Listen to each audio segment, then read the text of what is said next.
Hello, Rays. KJ here. We are going to get started now on the Unveiling, a Mother's Reflection on Murder, Grief, and Trial Life by Ruth Markel, who is the mother of Dan Markel. We've got Donna Adelson's trial is September the 17th. She is supposed to be in court later on today, be looking at the community wall. Oh, KJ's going to get started. Just a little note here. On the last live stream, I read the introduction, told you some about Ruth Markel's background and her career, also the inside cover of the book. So if you want to go back to the last live stream, that would probably get you caught up pretty good. But we're going to get started, and I hope y'all will bear with me. This is got 10 chapters, and I'm going to try to get it read this week. So put in those earbuds, or unload that dishwasher, fold that laundry, or do whatever it is you do, and you don't have to buy the book. Okay, KJ's going to read it for you. Chapter 1, The Murder.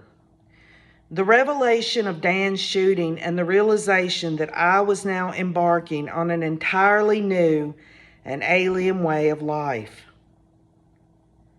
My son Dan and I had a ritual.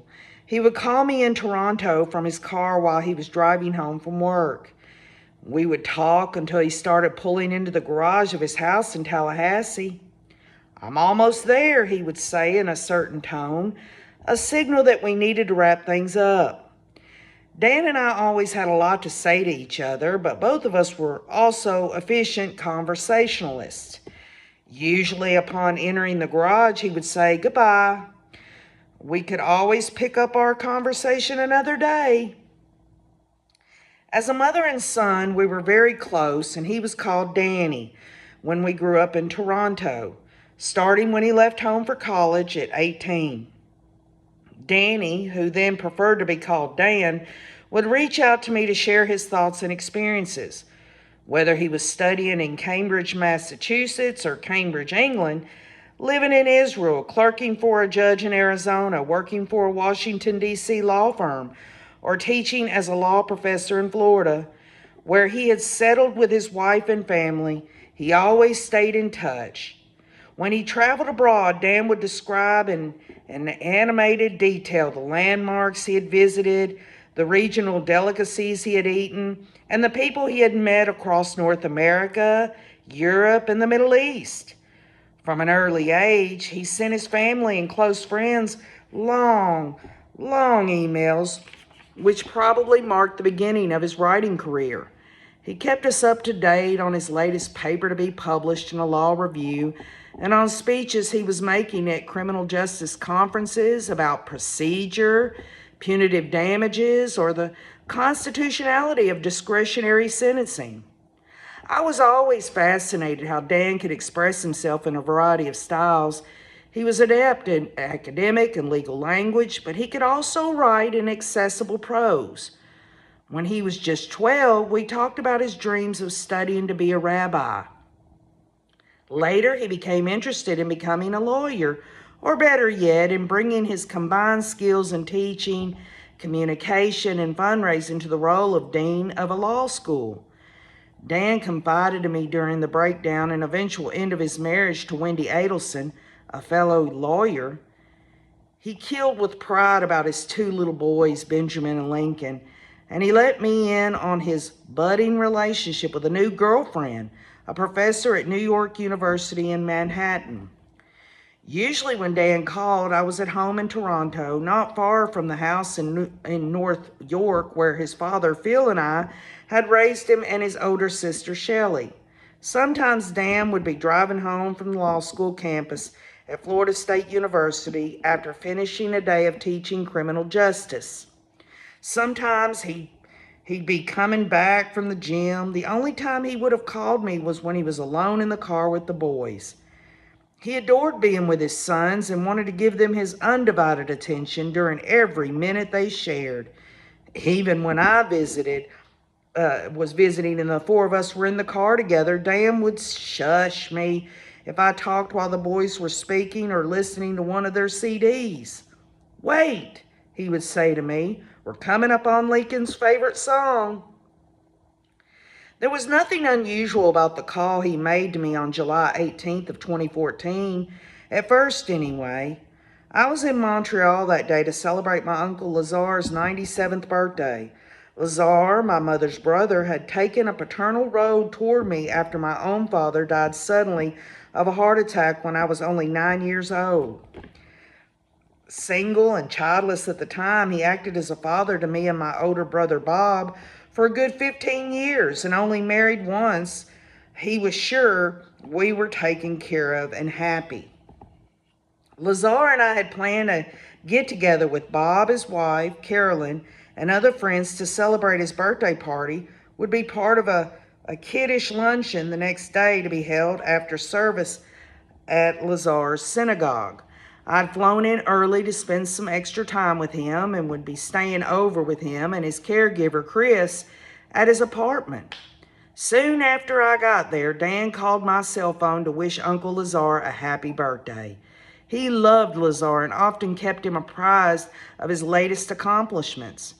Then Dan asked to speak with me again. When Lazar handed me back the phone, I noticed that Dan's tone had changed. It was far less joyful. He was upset with his ex-wife, Wendy, which wasn't unusual. After 7 years of marriage and the birth of their 2 sons, they had been through a contentious divorce that had been finalized a year earlier. Her desire to relocate from Tallahassee to Miami to be closer to her family was a long-standing issue between them. Dan had considered commuting or getting a different position at one of the universities in South Florida, but Miami was a 10-hour drive away and the position he was interested in wasn't available there. In June of 2013, Leon County Circuit Court Judge Barbara Hobbs denied Wendy's petition to allow her to move to Miami with the boys.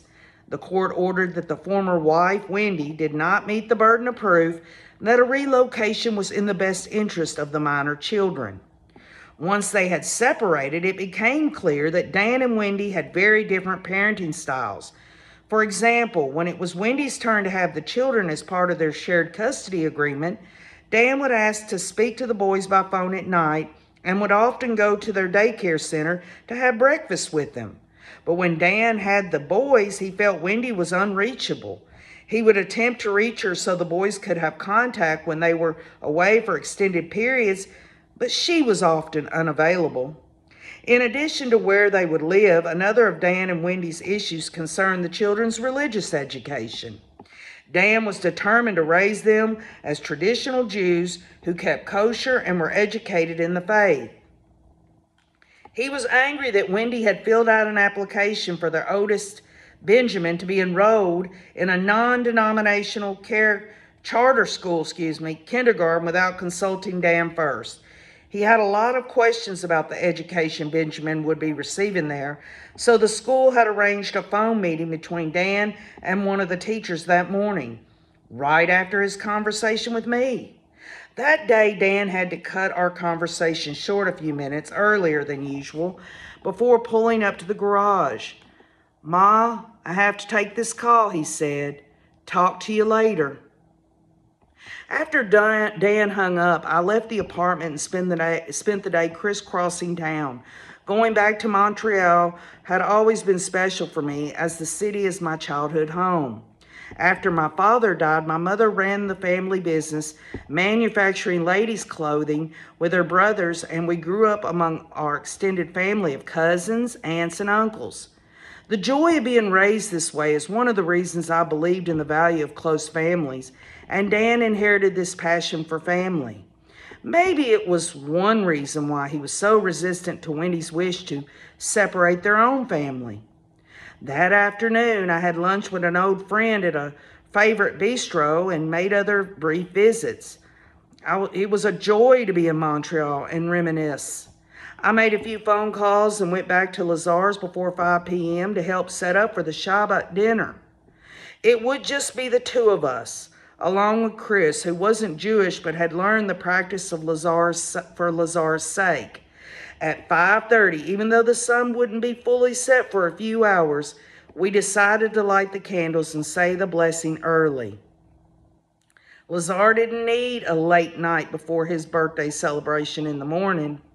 Chris lit the candles and the three of us prayed together.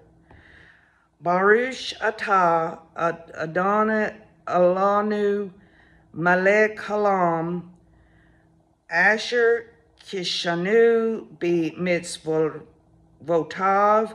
vi lavana padlik ner shel Shabbat. Excuse me, y'all. I'm not Jewish, so this is hard for me. So please give me a pass.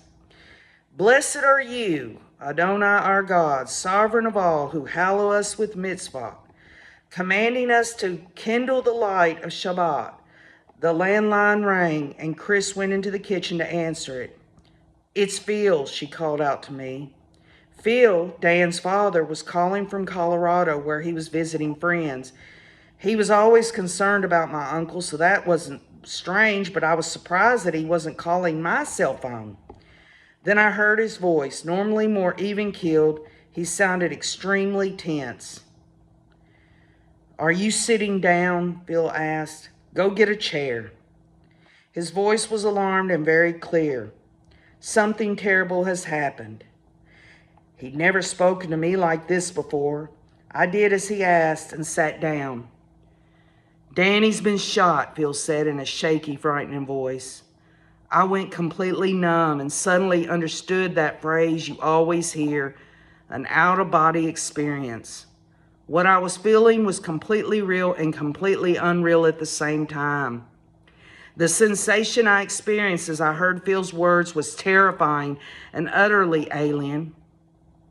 I felt as though a large sinkhole had started rupturing in the floor of the apartment and that some destructive force was pulling me toward the opening. It took all of my strength to keep from falling in. What do you mean? I spoke with Dan this morning, and so did Lazar, I replied. He told me that he'd call me back, and he always does. Phil said he was shot in his car in the garage at his house a few hours ago. Shot in his garage?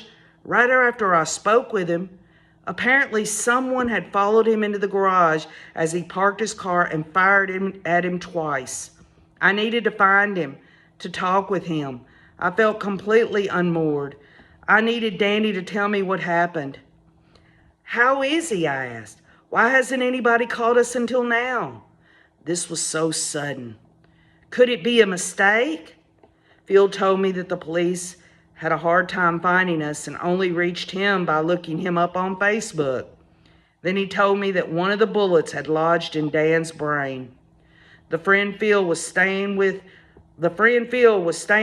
in Colorado was a doctor who told Phil right away that there was no chance that Dan would make it after sustaining that kind of injury. If Dan survived, he would be a vegetable. Shooting. A vegetable. Hearing those words made me think of my whole world was turning upside down. Chris came back into the kitchen. She had left while Phil and I were speaking. I don't know what my face looked like, but it must have been clear to her that something was terribly wrong. Dinner was ready on the dining room table, and the Shabbat candles lit just as if it were a normal night.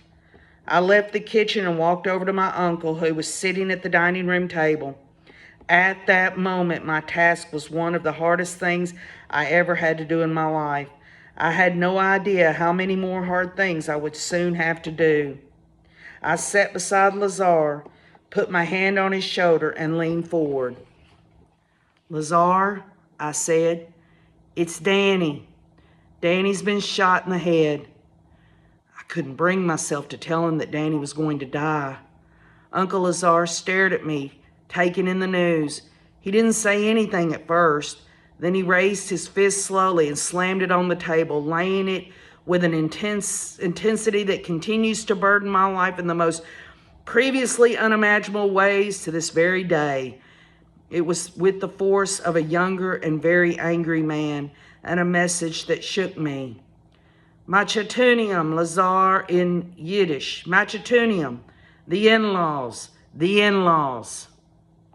He was talking about the Adelsons, Wendy's family. I didn't want to encourage these accusatory thoughts of Lazar's. He was upset enough as it was, so I just sat with him quietly. I'm not sure if we ate or what we ate, but it was very short, extremely solemn dinner. I felt as though I was moving in slow motion. All I could do was watch Chris as she passed food and cleared away the dishes. The phone rang again, and I got up from the table. The call was from the Shabbat Rabbi, Shuner Orichman in Tallahassee, one of Dan's many rabbi friends. Somehow, Dan's university colleagues and the authorities have been able to track him down, as well as some other friends of Dan's earlier than they had reached Phil and me. The rabbi had been at the hospital saying prayers over Dan to give him a Jewish version of last rites.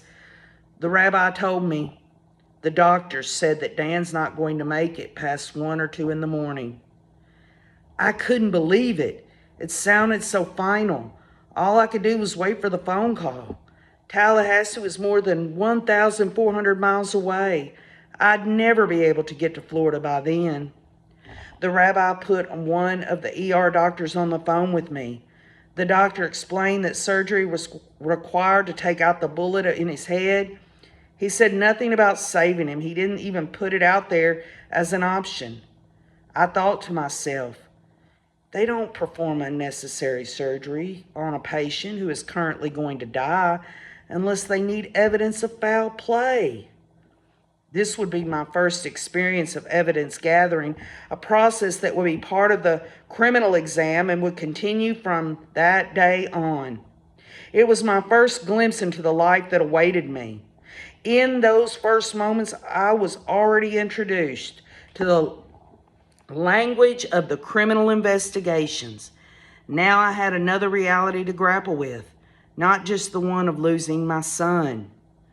This was the moment when I first realized that this was not the normal loss of a son, not a normal death. Whatever can be considered normal in the face of such tragedy, it could be a murder. This had never been part of my vocabulary. Who would think of murder? The sinkhole opened even wider, and my body felt as if it was falling and falling. Who would shoot Dan, my baby boy? He was the youngest, and I had a flashback of his childhood.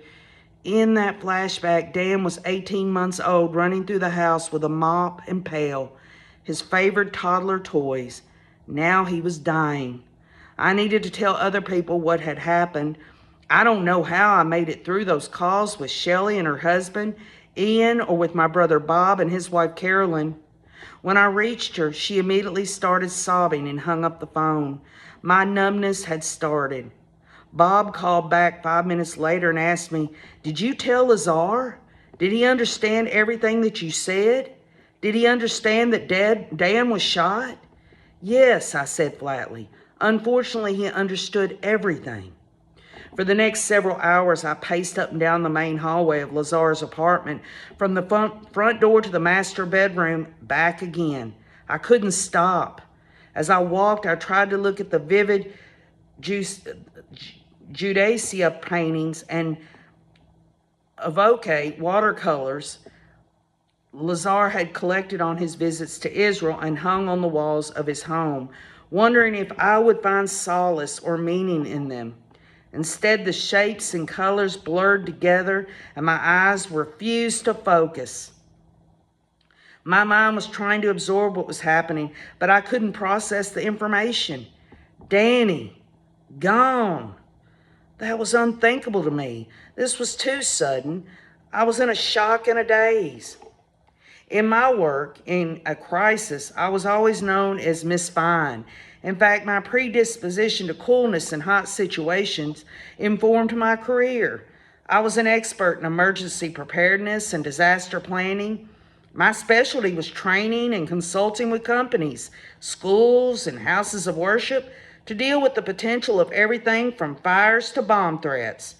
I'd always relied on my hard-headed efficiency and problem-solving skills, but this was one emergency I was not prepared for.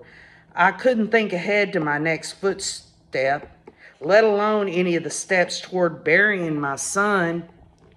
At 2 a.m., the hospital called to say that Danny had passed away. The gunshot wounds were too severe for him to have any chance of recovery, and the hemorrhaging in his brain had proven fatal. I couldn't think or feel anything. I was frozen. I started packing to leave on the first flight out. Before being picked up at 6 a.m., I woke up my uncle to tell him that Dan was dead. Lazar started shaking and crying uncontrollably. "Call me from Florida," he said, tears flooding his eyes. "I wish I could be there." As I looked at his stricken face, I realized that I still hadn't cried. The sight of Lazar shivering like that was awful. It has stayed with me ever since, and I will never get over it. This was the beginning of his undoing. I would soon lose my surrogate father, Lazar, and my son within 3 months. More devastation would enter my world. All I could do was concentrate on logistics and small tasks before me, one foot in front of the other. My son-in-law, Ian, had arranged for his father, who lives in Montreal, to take me to the airport. Ian had also booked my flights, met me at the Toronto Pearson Airport, brought me home to grab some clothes and my passport, and then drove me back to Pearson to meet Shelley and fly to Tallahassee. Ian stayed home in Toronto to take care of his and Shelley's 3 children. I was walking like a zombie, but Shelley had pulled herself together and was anticipating all that we needed to get done. Before we boarded the plane, she turned to me and said, "Mom, we had better call the synagogue people and Dan's friends to make a memorial for tomorrow. They'll want to do something. We have to give them at least a day to get it together." Shelley was right. Dan belonged to Congregation Shamari Torah in Tallahassee, a small conservative synagogue that was lay-led. This meant that Dan and other dedicated members of the shul organized religious education and events and took turns leading the services. There was no head rabbi to help assemble people to mourn Dan. I was catatonic. So my daughter Shelley reached out to Sam Kimmelman, Dan's close friend and fellow leader at the synagogue, who had also been Dan's accountant.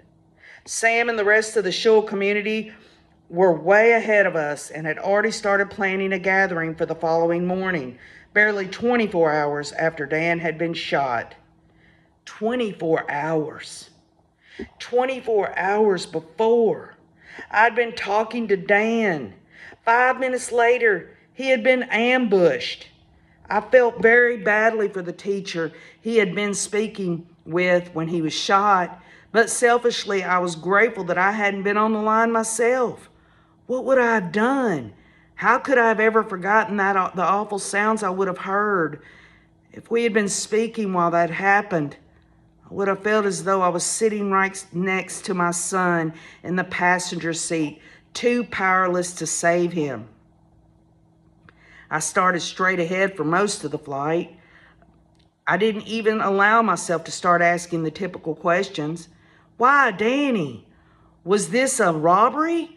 Was it a disgruntled student? A colleague? Who would hate him so much to do this? Right now, the one thing that kept running through my mind over and over was, what am I going to say to his children? David and Mona Markel, friends, no relation of Dan's, picked us up at the Tallahassee airport along with Phil, who had flown in from Colorado on an earlier plane. David, a fellow law school professor at FSU, and Mona, an actuary, had been with Dan in the hospital room and stayed most of the evening along with a few other university friends. I still don't know if anyone was in the room with Dan at the time of his death. It's terrible to think of him being alone. The Markel'S waited in the car as we checked in our hotel, then took us back to their house for dinner. I don't remember much, but I know they coddled us, fed us, and told us what they knew. Danny was on a ventilator. He was not conscious when the doctors took him to surgery. When the nurses brought him back to the room, he didn't move at all, and his head was bandaged. They stayed until after the surgery and left around 10 p.m. Through my haze, I thought, Danny has such good friends. Back at the hotel, I continued pacing for hours until I finally fell into a brief, restless sleep. The memorial was scheduled for noon. At 9 a.m., investigators from the Tallahassee Police Department came to our hotel to meet with us. As we sat around a long table in the hotel's nondescript conference room, Craig Isom, the TPD's lead detective, gently started telling us what he and other investigators had been doing in the hours since Dan's death. He made it clear that they were approaching the situation as a criminal case and viewed Dan's house as a crime scene. Despite this brief period, they had uncovered a good deal of information. They'd already interviewed some of Dan's friends and had started inspecting his house and office, removing computers and papers they thought might be important, like his life insurance policy. They were following the money right away. Then they told us what they had learned about the attack. Danny had been on the phone with the charter school teacher. The teacher told the police that Danny had suddenly said, "There's someone next to me," and then he heard a gun go off twice. Danny was shot at intermittent range through the car window and had been hit once in the forehead and once in the left cheek, causing major bleeding and shattering his eyeglasses. The teacher had called 911. One of Danny's neighbors, who had also heard the gunshots and thought he had seen a white or silver Prius pull out of the driveway, dialed 911 as well. He called them over and over when EMS didn't show up for about 20 minutes. While other neighbors and the local media were concerned that this was a random burglary, Isom told us that there was no signs of a break-in and that nothing inside the house appeared to have been touched. The police already knew it was a murder. The police described the head injury in full, and no details of the scene were left out. There were things that no parent should ever have to hear. Years later, when it came to watching the visual depictions during the trial, I would be unable to remain in the courtroom to see the criminal evidence. For now, they asked us a lot of questions, took notes, recorded us, and listened to every word we said. I was able to give my answers in a relatively calm tone because I still had not fully accepted that Dan was dead. I wasn't in shock. I was it was an in and out of body experience. I hadn't descended into proper grief yet. Other people might have been in hysterics, but I was experiencing a strange reaction. I just answered the questions, teary-eyed, but I was able to respond as if it was also rational, as if these questions were likely any other questions. People would ask me questions about Dan all the time, so I was used to talking about him, but not with the police. I always remembered the description of the bullet in his head, but I never wanted to see the crime pictures. Then the police shifted gears and started asking who might have wanted Dan dead. I sifted through my memories, grasping for clues. Something suddenly occurred to me. A few weeks ago, I read something on Dan's blog, I said. He was having some sort of angry exchange with somebody who accused him of editing the comments section or something like that. Check the blog, check the internet, check his profile. Dan was a great debater and he could be very opinionated. He had strong feelings about a number of issues, such as the death penalty, which he vehemently opposed, and he made no apologies about arguing his point of view on any forum. I felt this could be a lead. I wanted to provide any insights I could. Danny would have been very helpful with solving a mystery like this, I thought to myself, if he only was here. The police mentioned people in Dan's orbit, perhaps jealous women or angry colleagues. They weren't ruling out strangers with road rage or others he might have encountered by chance. I couldn't recall any additional incidents or disagreements that might have provoked a violent reaction. Any other thoughts? Isom asked. My mind was reaching for other viable explanations, but I couldn't bring myself to think about it too much. All I really wanted was to get together with Wendy, Benjamin, and Lincoln in person. I knew it would be painful, especially since I could so vividly see a young Dan in my grandson's face, but I felt that being surrounded by family would comfort me. And I wondered, what must she be going through? I wanted to support her with the boys, to be there as they absorbed as much as little kids could about their dad being gone.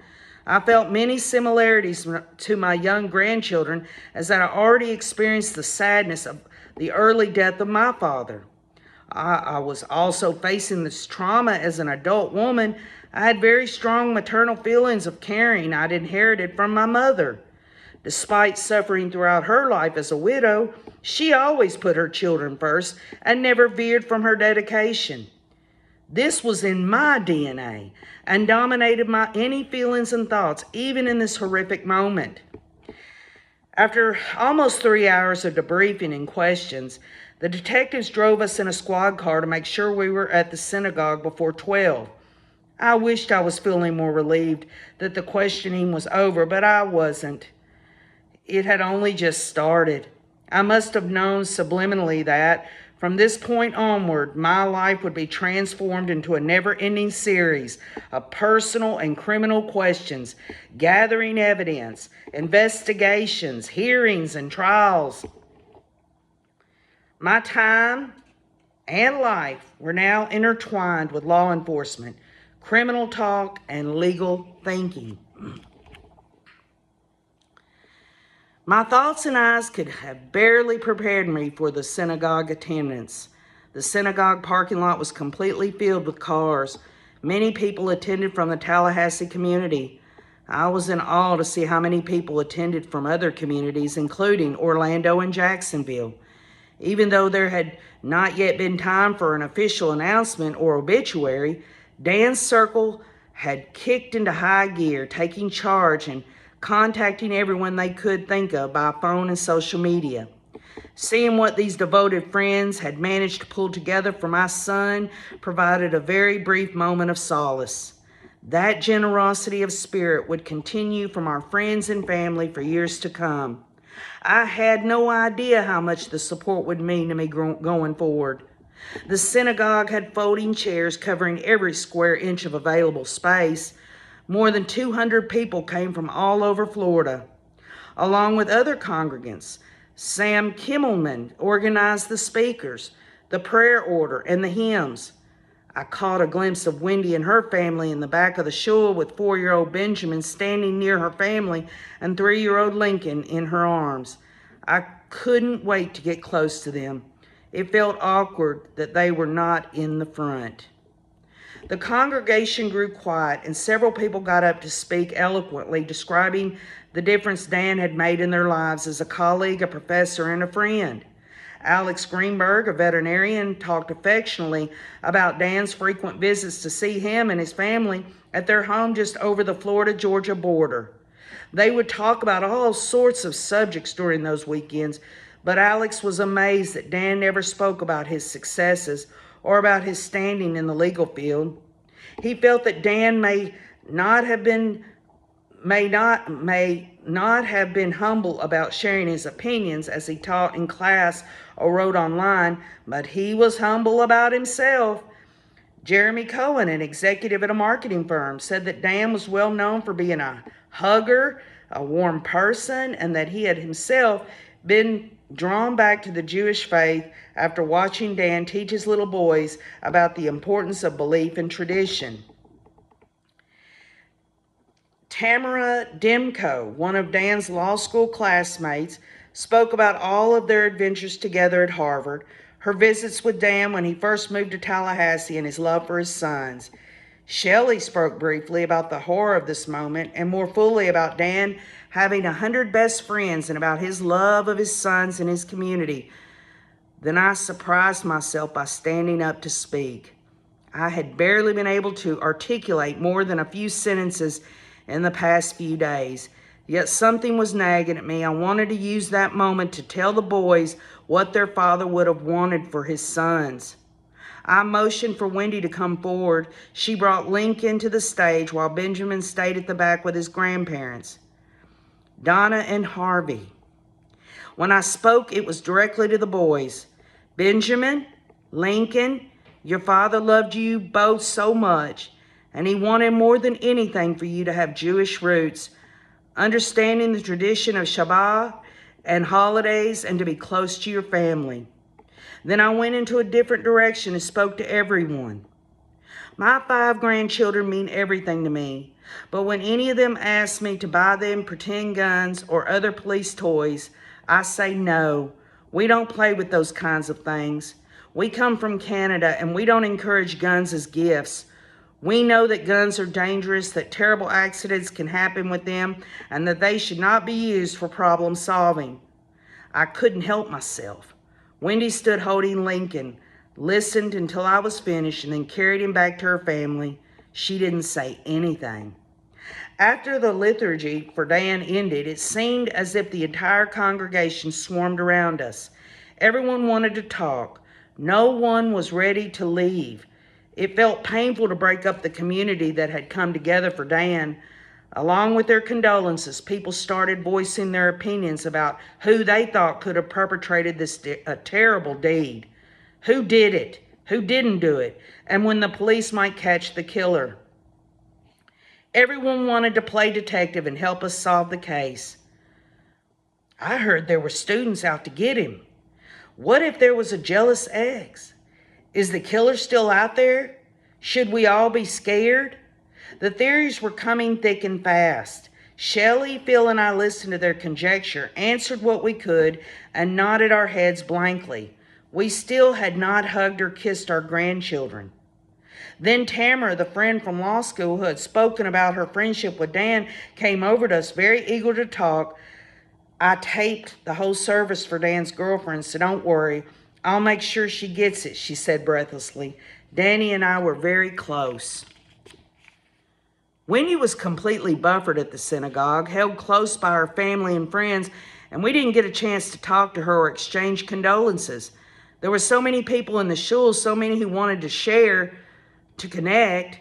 Plus, I knew we would be able to catch up at her house later that evening where I would finally be able to see the boys. Before we left, Wendy's mother, Donna, walked up to us weeping almost controllably. "We'll make sure the boys have roots," she said between sobs, referring to the content of my speech. "I promise." They were fine words. In retrospect, those words would become even more telling. As we walked out of the synagogue, a large gathering in the media was waiting to take our pictures and ask us questions, but the police, who had provided security during the service, whisked us quickly away. The local newspaper, the Tallahassee Democrat, ran huge front-page headlines about Dan's death, and there were plenty of other reporters, print, broadcast, and internet, who were anxious for the real story. We had that in common. In these early days, the press in Florida has generally remained on the side of deference and respected limits. We were a grieving family. We were too absorbed in the details of Dan's death to pay attention to them anyhow. But a sign of things to come had coalescing into Toronto. A neighbor told me later that the media had descended on the streets where I lived in Toronto, pursuing my neighbors to ask them everything and anything about Dan. It was a fool's errand. Dan hadn't grown up in that house, and those neighbors didn't know him at all. By this time, Toronto and the whole world knew about the slain Canadian-born professor murdered in Florida. In Tallahassee, the detectives led us from the crowd in front of the synagogue to an unmarked police car so they could drive us over to Dan's house for more questioning. I felt actual terror at the thought of being inside my son's home and of looking through his belongings and that he was not there. Even worse, he was not coming back. I was not ready for this reality. On the way, Detective Isom and his team were honing in on specifics. "Did Danny have a will?" Isom asked, turning to face us from the front seat. "We did a thorough search through the house and found a life insurance policy, but no will and testament. Any idea where it is?" He explained that one of the threads they were pursuing was the monkey. I knew that Danny didn't have any gambling issues or loan sharks coming after him, so I wasn't sure what the monkey meant. Then, even in a stupor, I said, "I know where to look."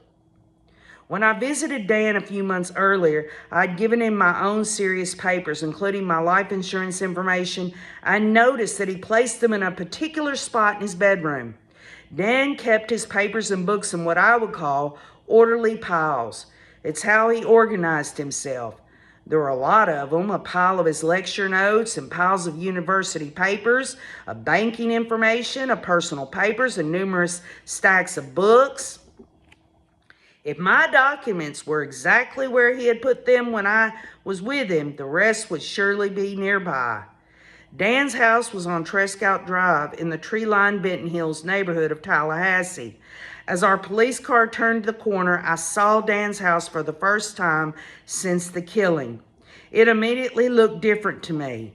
This home that had been filled with so much love and life was now dreadful with tragedy. The police pulled into the driveway. Dan's house was contemporary, split level, decorated in a style I would joke with him about and describe as early 21st century preschool. Dan had designed the entire first floor with his huge open plan kitchen living room to be supremely child friendly for Benjamin and Lincoln. Dan didn't just have toys and games for them everywhere. He had attached a long clothesline across the entire ceiling from which he hung all the boys' artwork. It was so touching. Walking up to the front door, that banner was at the front of my mind.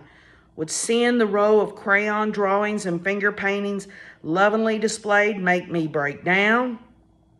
As we opened the front door and I walked in, I took a quick, harsh intake of breath. I did not collapse, but in truth, it felt even worse than I had imagined. My soul was screaming, "Why isn't he here?" And I felt the indescribable sadness of knowing my son had breathed between these walls just days before. What had Dan touched before he left the house on Friday? Could I find anything still warm from his fingertips? I looked up and saw the clothesline filled with the boys' drawings and collages. You could even see the Lego construction, a massive project that Benjamin started on the dining room table nearby. I had some strange feeling of trespass.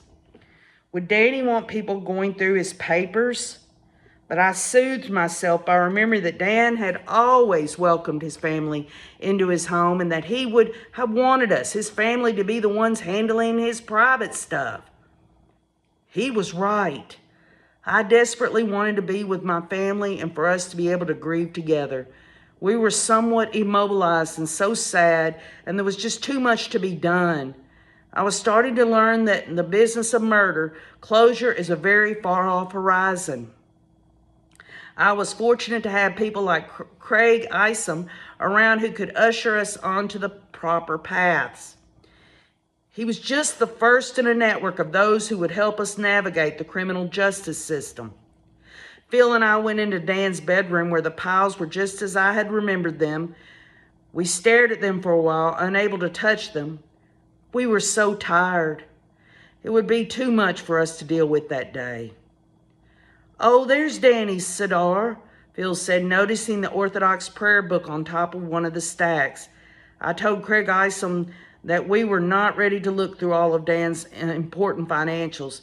Instead, Phil, Shelley, and I decided to spend our few hours at Dan's house that day, gathering his most meaningful belongings, the things often related to Jewish ritual life that would have been most important to him.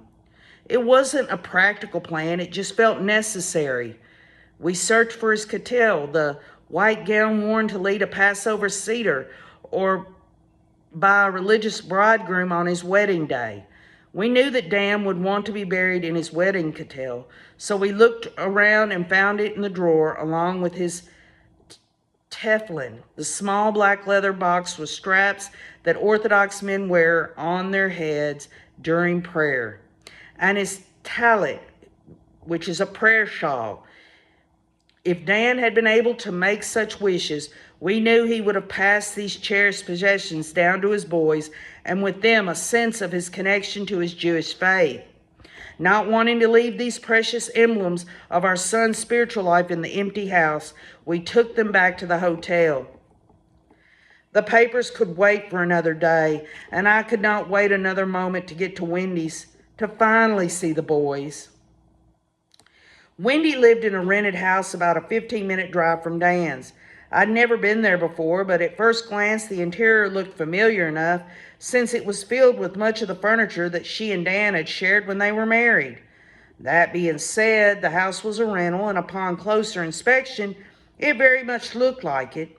There wasn't much decoration, and there weren't many toys in the living room. No kids' blankets or soft stuff, as Dan liked to call the boys' stuffed animals. Wendy's place was neat and tidy, verging on empty. It felt very different than Dan's house, where it was clear from the playthings everywhere that two kids lived there happily. Wendy's mother, Donna, greeted us warmly, but was very busy talking to the guests who were there. She had gone into full hostess mode, cooking, serving, and cleaning. As uncomfortable and in shock as I was, Donna's behavior appeared normal. People had dropped off meals and sweets, and Donna made no effort to respect the kosher laws that we all knew were so important to Dan.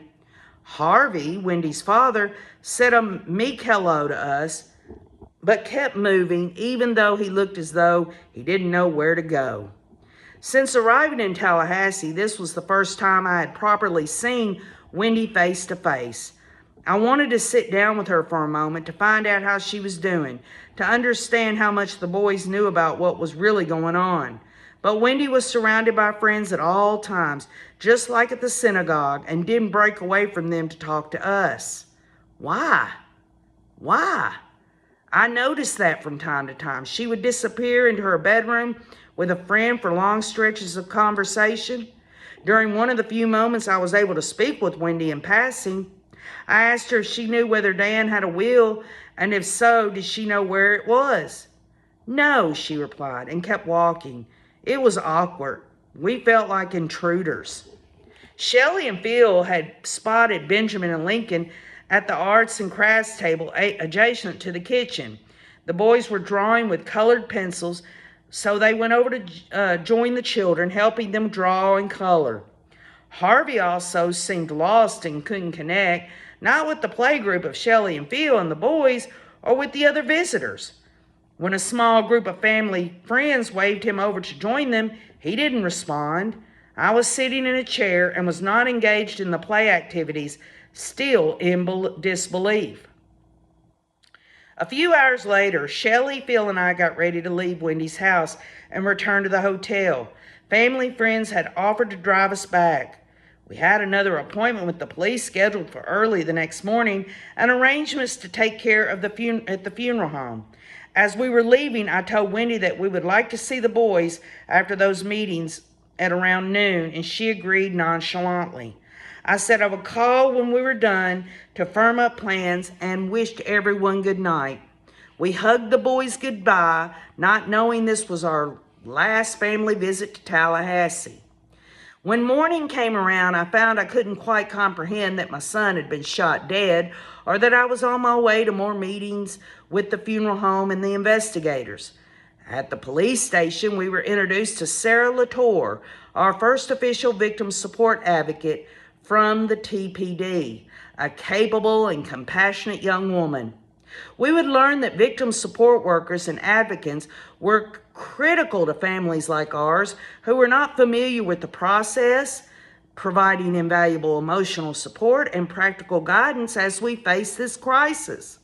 Sarah was the leading support person who helped us find resources and fill out innumerable forms. She answered stupid questions without any judgment. She accompanied us through many of our criminal proceedings. I don't know how we would have gotten through those first few days without Sarah Latour and Craig Isom. We went to the university that day in those first critical hours after we arrived in Tallahassee. Colleagues, faculty, and friends from FSU had helped to drive us around the city, made sure we got fed, and set a meeting with the school human resource office to start the process of untangling Dan's assets at the school, such as his 401k. I knew they were doing this for Dan, but they couldn't have been kinder to us. The FSU administrators, faculty, staff, and friends provided us with light and guidance. We needed and received all the support, information, and logistics to face this nightmare. It was a different morning, very difficult, but I got through it knowing that we would soon be spending time with the boys. I called Wendy to make sure that noon was still okay. It's not, Wendy said. The boys are really busy. Okay, I said. How about 1 p.m.? Not today, Ruth, Wendy said. It's not a good day. I couldn't believe it. What a punch in the gut. I was feeling terrible already. This was my only connection to Dan. I felt the boys needed us as well. It was summertime. Benjamin and Lincoln weren't old enough to go to school, and I couldn't imagine that they'd had a lot of plans. However, I figured they might be feeling emotional and unsettled, so I tried not to make a big deal out of it. The Miss Fine part of my personality was coming out. Tomorrow then, I asked, trying to keep my extreme disappointment out of my voice. Wendy said yes, we would speak in the morning. When I got off the phone, my daughter Shelley was furious enough for the three of us. What the hell? Unbelievable, she said angrily. These boys are just babies. Where could they be going at 12 o'clock in the afternoon? What could be so important? I agreed with her, as did Phil, but short of storming over to Wendy's house uninvited, we didn't have much choice but to wait. It was crazy and unbearable, but Phil and Shelley were having none of it. We calmed down and got back to the grim task we were busy with. After all, we would see the boys tomorrow.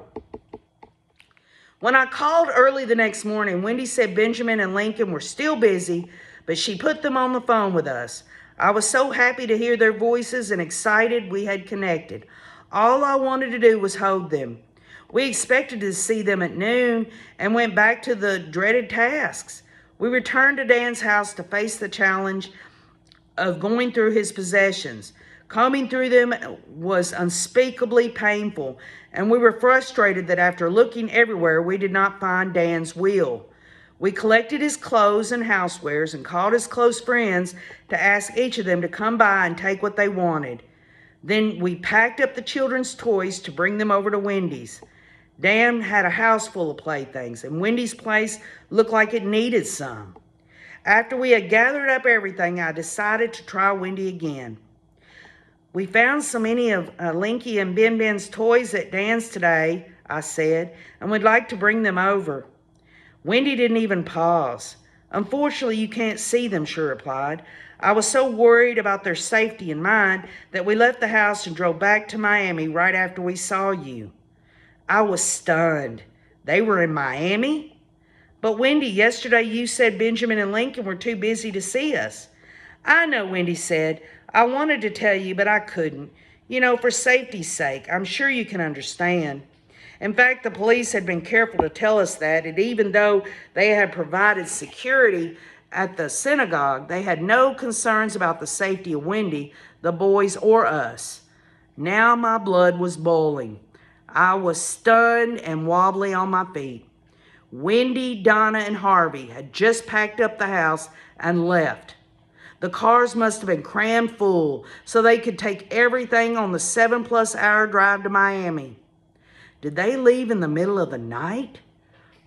Early on the morning after the memorial and the lasagna? How did the boys feel? Would they even know how much we loved them and wanted to grieve with them? Who would ever do this to us?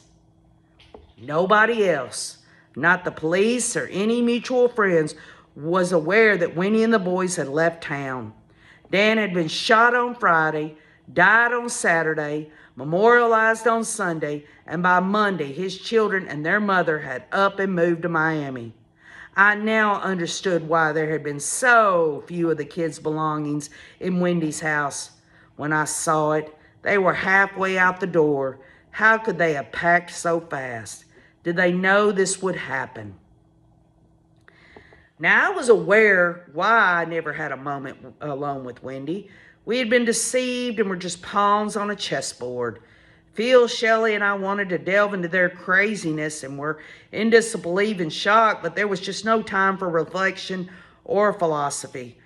There was real deadlines and important things to do. There was too much to arrange before we took Dan back to Toronto to be buried. We had to make arrangements to transport his body internationally, plan a funeral in Toronto, get all the records from the hospital and the university, and give more interviews to the police.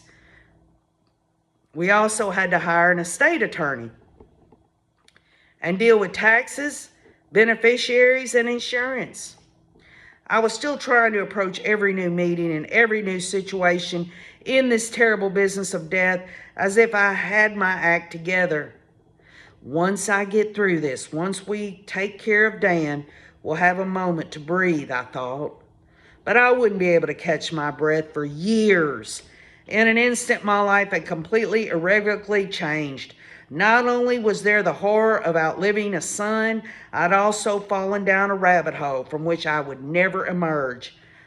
I'd also need to become an expert in issues of murder, fluent in the language of crime.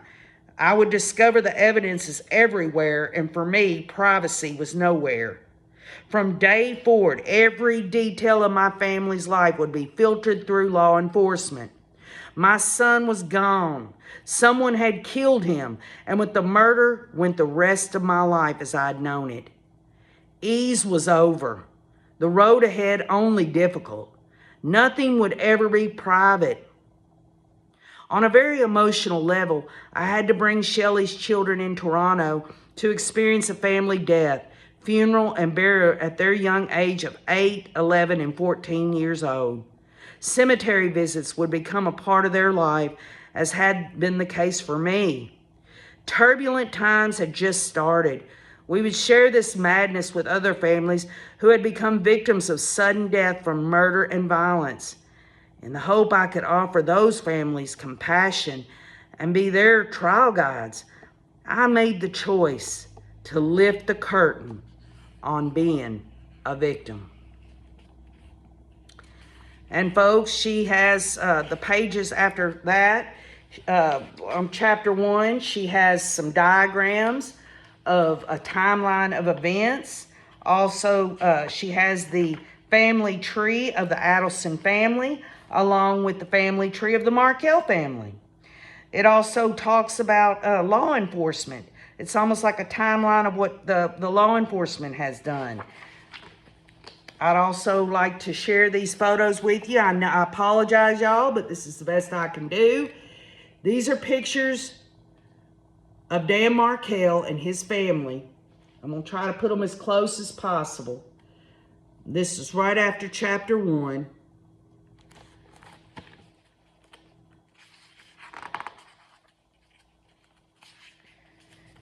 And here we have Dan Markel along with his mother Ruth. Isn't that a beautiful picture, y'all? Happier times, right? All right, now we're going to chapter 2. Like I said, I'm going to do my best to get through this book this week. I can't read it all in one sitting, so just bear with me. I want to apologize again that I'm getting these Judaism terms. I'm doing the best I can. Please bear with me. Chapter 2, Danny and Wendy. Dan is buried in Pt.1 Salam Cemetery in Maple, Ontario. In one fell swoop, my son, a brother, and the father of 2 young boys was killed. My Danny. It is still unthinkable to me, this heartbreak overwhelming every single day. I brought my son into the world on October 9th of 1972. I tossed the first shovel of earth onto his coffin July 24th of 2014. Since then, my life has been a tapestry of pain, horror, anguish, and ultimately a quest for justice. After the death of a loved one, you're supposed to face the loss, the void. You're meant to experience grief and maybe achieve closure if you're lucky. They say with grieving there are steps, but when you lose a child, life's progression comes to a complete stop. Joy ends, spontaneity ends, the lightness of life ends, and grief never ends. For me, closure is a word in a dictionary. Normal is something I feel I will never experience again. At the time of this writing, it's been more than 7 years since Dan was murdered. The legal process that unrolls after a murder, the investigation, the arrests, the courts, the trial, as well as the endless waiting, has taken over my life, coating it with anxiety and misery and trauma and ensuring poor health. And most of those involved in Dan's killing have yet to be brought to justice. You might as well know this now. I've also been barred from seeing my grandchildren. My son has been killed, and I have not seen Benjamin and Lincoln in more than 5 years. The walking, talking evidence that Dan lived on this earth. The people he made, whom I love so much, who live with the horrid legacy of a murdered father who deserves to know their father's family. The last time I saw the boys was in April of 2016, and they were both under 10 years old. It's hard enough to mourn my own son, but when you lose touch with your grandchildren, you're experiencing another major emptiness. My Canadian grandchildren, Shelley's 3, were often with me when we visited or hosted the Florida cousins. They were also cut off. Their grandfather Phil was cut off from the boys, as well as their Aunt Shelley and Uncle Ian and their 3 cousins. My life as a grandmother was yanked away from me, despite my unrelenting efforts to maintain connections with them. Phil and I have been denied any and all visits with Benjamin and Lincoln, and direct lines of communication between us have been blocked. In fact, Benjamin and Lincoln have been completely cut off from their father's entire family. They do not know Shelley and her children, now aged 21, 18, and 15, and sometimes I wonder if they even remember who I am. If they saw Phil walking on the street in Miami, would they know he was their grandfather? It's like a family photograph has had half its people cut out of it, not least Dan. We miss the children's songs, their voices, their toys, and their laughter. I was blessed with 2 great children and 5 grandchildren. Shelley, who lives in Toronto, was very protective of younger Dan and always shared his visits to Toronto with their children playing together. Along with her husband Ian, their lives were turned upside down. Dan's older relatives could also not comprehend this tragedy. My maternal 97-year-old Uncle Lazar had a special bond with Dan and suffered greatly after Dan's murder. He gave up and died only 3 months after Dan's murder. Of course, there are many more individuals, including Dan's girlfriend in New York, whose lives were devastated as a result of this crime. Dan knew that everyone loved him. Part of my job with this book is to put the picture back together, to claim what is right, to claim my rights as the mother of a slain son and what is right for Dan, who dedicated his career in law, essentially to making things right. Dan was an ambitious boy. We moved from Montreal to Toronto when he was only 5 years old. He left Toronto at the age of 18 to attend Harvard University and never returned.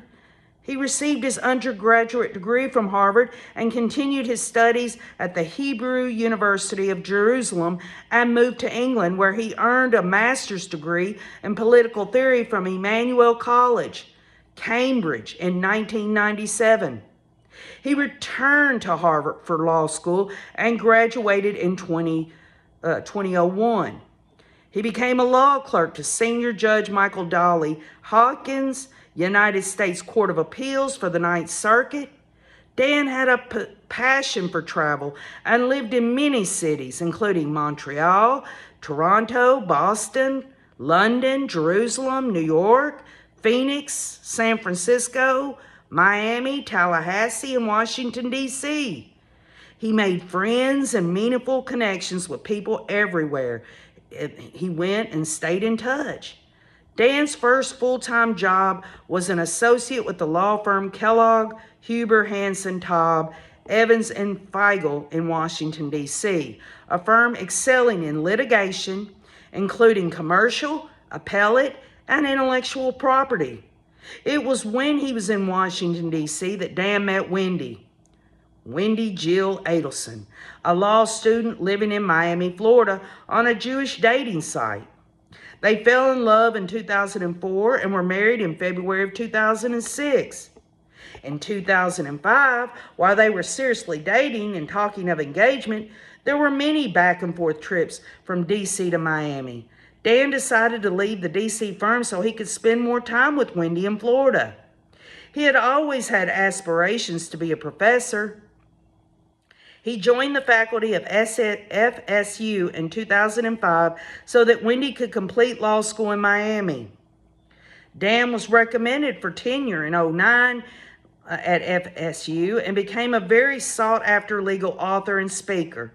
He also co-founded an extremely well-known and well-used blog called Prof's Blog for law professors, which had hosted hundreds of contributors. Naturally, we were very proud of his accomplishments. Wendy received a Bachelor of Arts from Brandeis University in 2001. She later went to the University of Cambridge and received a Master's in Philosophy in 2004. She completed her law degree at the University of Miami School of Law in 2006. Wendy worked at FSU College of Law as a clinical instructor for over 3 years. She also worked as an immigration lawyer after they were married and living in Tallahassee. Donna, Wendy's mother, was not pleased that Dan left a very established firm in D.C. to pursue an academic career. It was well known that the prestige and earnings in this boutique firm were bigger than in academia. Between Dan and Wendy, issues in the marriage were evident from the start, even before the start. The Thursday prior to Dan and Wendy's wedding in 2006, Dan came to Miami, where Phil and I were staying at my Uncle Lazar's condo in North Miami Beach. We went on the balcony facing the ocean and had a long talk, and he asked us not to mention that he went to Harvard at the various parties we were about to attend prior to the wedding. Why? We asked. Dan said he did not want Wendy to feel inferior around his friends. We never spoke of Harvard at these parties. Phil and I chose to be silent at the large gatherings on the Saturday night before the wedding, where there were many toasts and speeches. I think Dan must have also spoken to close friends about this issue, guiding them to avoid much talk about his accomplishments. There were few toasts for him, but many for Wendy. Dan and Wendy were soon established in Tallahassee. They had 2 sons, Benjamin in 2009 and Lincoln in 2010. It's hard to capture in words the joy and excitement I felt when Dan became a father and I a grandmother. I found even more wonderment in watching Dan raise his sons. He was a present, devoted, loving, supportive, selfless father who always acted with his son's best interest in mind. Dan regularly visited the boys' daycare during his pickup and drop-off times. Sometimes he led holiday programs for all the children there. When I was with Dan in the car, he always played the children's music. We were never allowed to have adult conversations or even talk when their favorite song was playing. Ben and Lincoln loved their father. He was their hero. Some of the early indicators of problems within the marriage had to do with Judaism. Wendy and Dan came from different Jewish backgrounds. Wendy's family was affiliated with the Reform practice. We leaned toward the conservative synagogue. Dan had strong traditional Jewish interests and often joined Orthodox services, which were more observant. After the boys were born, Dan, who was always more observant than Phil or me, wanted to keep a kosher home. This meant not eating pork, shrimp, and certain other kinds of meat and seafood. In the early years of their marriage, Dan and Wendy had worked out a kitchen where Dan had kosher meat and ate on different dinnerware most of the time. They ate vegetarian before the children were born. Dan and Wendy arranged to bring things like tofu hot dogs or falafels to the boys' daycare so the Lincoln and Benjamin would not feel left out when non-kosher meat products were served to other children. Each parent cooperated with this plan. They also had regular Friday night dinners to welcome the Sabbath, and Dan often took the boys to the synagogue. Wendy would join them for several events. Wendy's parents, Donna and Harvey, were very disruptive about the kosher issue. They went out of their way to disrupt the dietary restrictions the boys had. They introduced them to the cheeseburgers at McDonald's, a violation of Jewish dietary law, which also forbids the mixing of meat and milk products like cheese in the same meal. On one of my visits, the boys wanted McDonald's, and before Dan answered, I said, "Great idea, we can go to McDonald's for milkshakes and fries, which would keep the meal kosher enough by leaving the meat out." Dan says, "What a great idea," and we went to McDonald's. Phil and I did not keep a kosher home, but we respected Dan's wishes for his kids. Donna never stopped questioning us as to why Dan was more observant about Jewish dietary laws than the rest of the family. It irritated her. But Dan's observance was a lovely thing. He'd been interested in Jewish practices since the age of 12. Dan had always sought out Shabbat services in the various cities he lived in. In Dan's words, he was pro-Shabbat. On Friday night, he did all the blessings, no matter what house or city we lived in, and he had a strong leaning and feeling towards attending synagogue services. But he was hardly a religious fanatic. For him, the Sabbath, the kosher home, these roots were about maintaining a sense of meaning, structure, continuality, and holiday celebrations. Dan liked tradition and a sense of belonging to the Jewish community. These traditions were less important, if important at all, for Wendy's family. Big issue, too, between Dan and Wendy was their adopted home of Tallahassee. Wendy disliked Tallahassee, while Dan was becoming increasingly established at FSU, attending regular social events and participating in various academic committees. He and Wendy frequently hosted others at their home. Dan was on the board of the Shomari Torah synagogue, and he was also involved with the Shabbat community in town. Dan volunteered to participate in the Shabbat community to ensure that they had enough people for smaller Jewish holidays such as the Sukkot, and he and the boys were regular attendees at events hosted by the city's Reform Synagogue. His life in Tallahassee was full of community and fulfillment. That being said, Dan was very geographically and psychologically mobile. He was prepared to move to other cities across the states, provided he and Wendy had work. Wendy would only move to warm states as well as Washington, D.C. In reality, because she had young children, the only place she really wanted to live was in Miami, where her family was. To make matters more complicated, Dan's career had taken off. As an academic speaker, he was in demand and frequently needed to attend conferences out of town. Wendy felt stuck and frustrated with Dan's travel, which required so many trips away from home. After Wendy graduated law school, Dan secured a position for Wendy at FSU as a spousal hire. But rather than making Wendy feel valued, this may have had the opposite effect, making her feel less empowered than if she'd found a job in her own right. Like many young working couples with very young children close in age, home life could be a struggle. Wendy expressed some difficulties balancing a full-time job and the responsibilities of home life. Dan did many chores, shopping, and daycare, but when he was away, the household and childcare routines became more stressful for Wendy. In private conversation, I told him to get more support for him and Wendy, such as hiring a cleaning service or a babysitter who only did minor chores. Wendy already seemed to have sensitivities about her own capabilities in the home. She had a major role model in Donna, a stay-at-home mom when the children were young, who did everything and did it well. Although Wendy never said it out loud to me, there was resentment.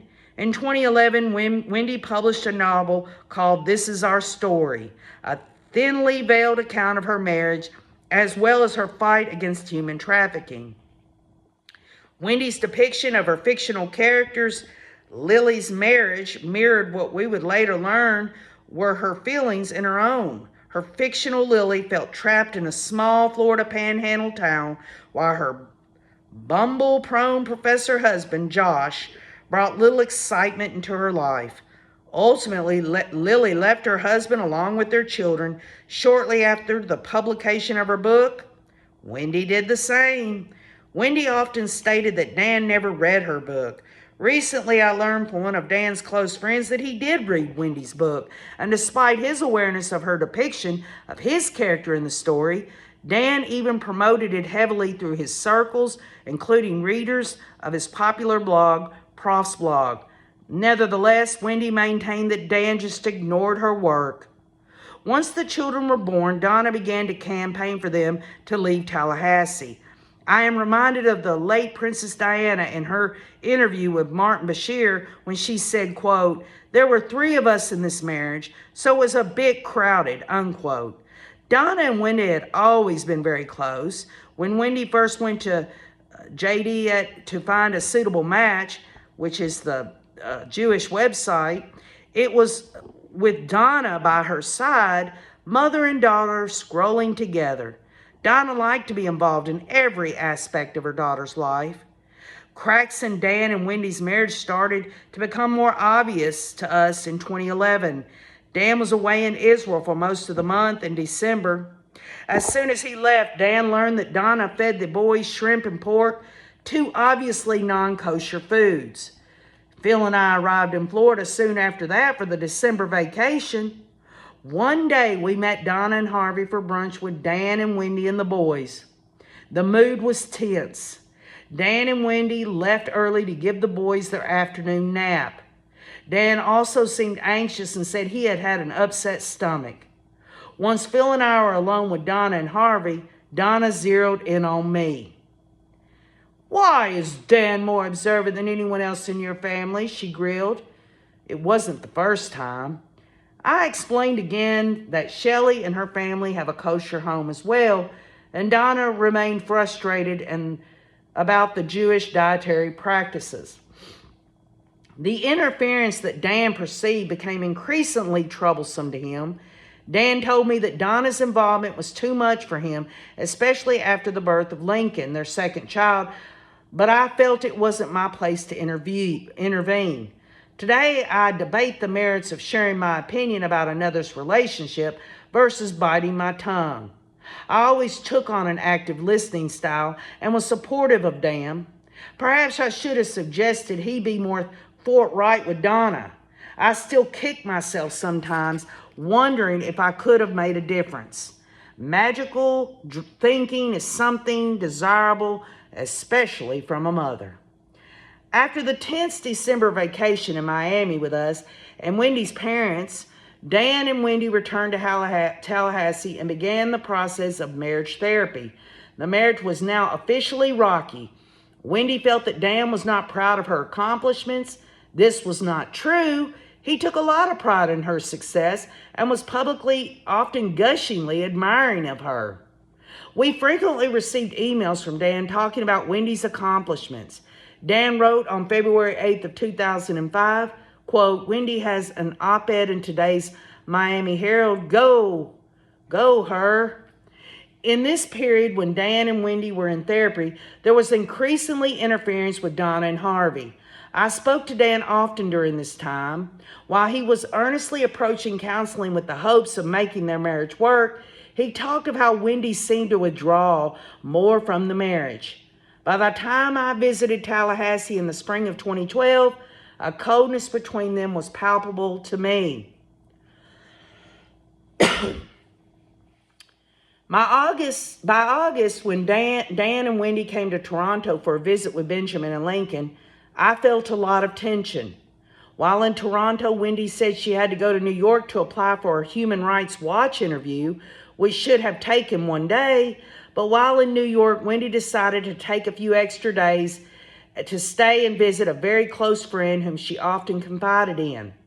Dan, who saw some writing on the wall, became quite upset and took more private time than usual at our vacation home in Ontario. Phil and I became more involved with Benjamin and Lincoln in all those daily activities, such as baths and meals. We visited with Shelley's family often and kept the boys busy with their cousins at the beach. But Wendy was planning a separation. She'd been for some time. We didn't know it, but in Florida, Donna had, and maybe others were busy making moving arrangements in Tallahassee and renting a separate house for Wendy. By the time Wendy returned from her multi-day interview in New York, something was different. We went to Montreal for a family celebration of my Uncle Lazar's 95th birthday. He was the grandfather and father figure for the whole family.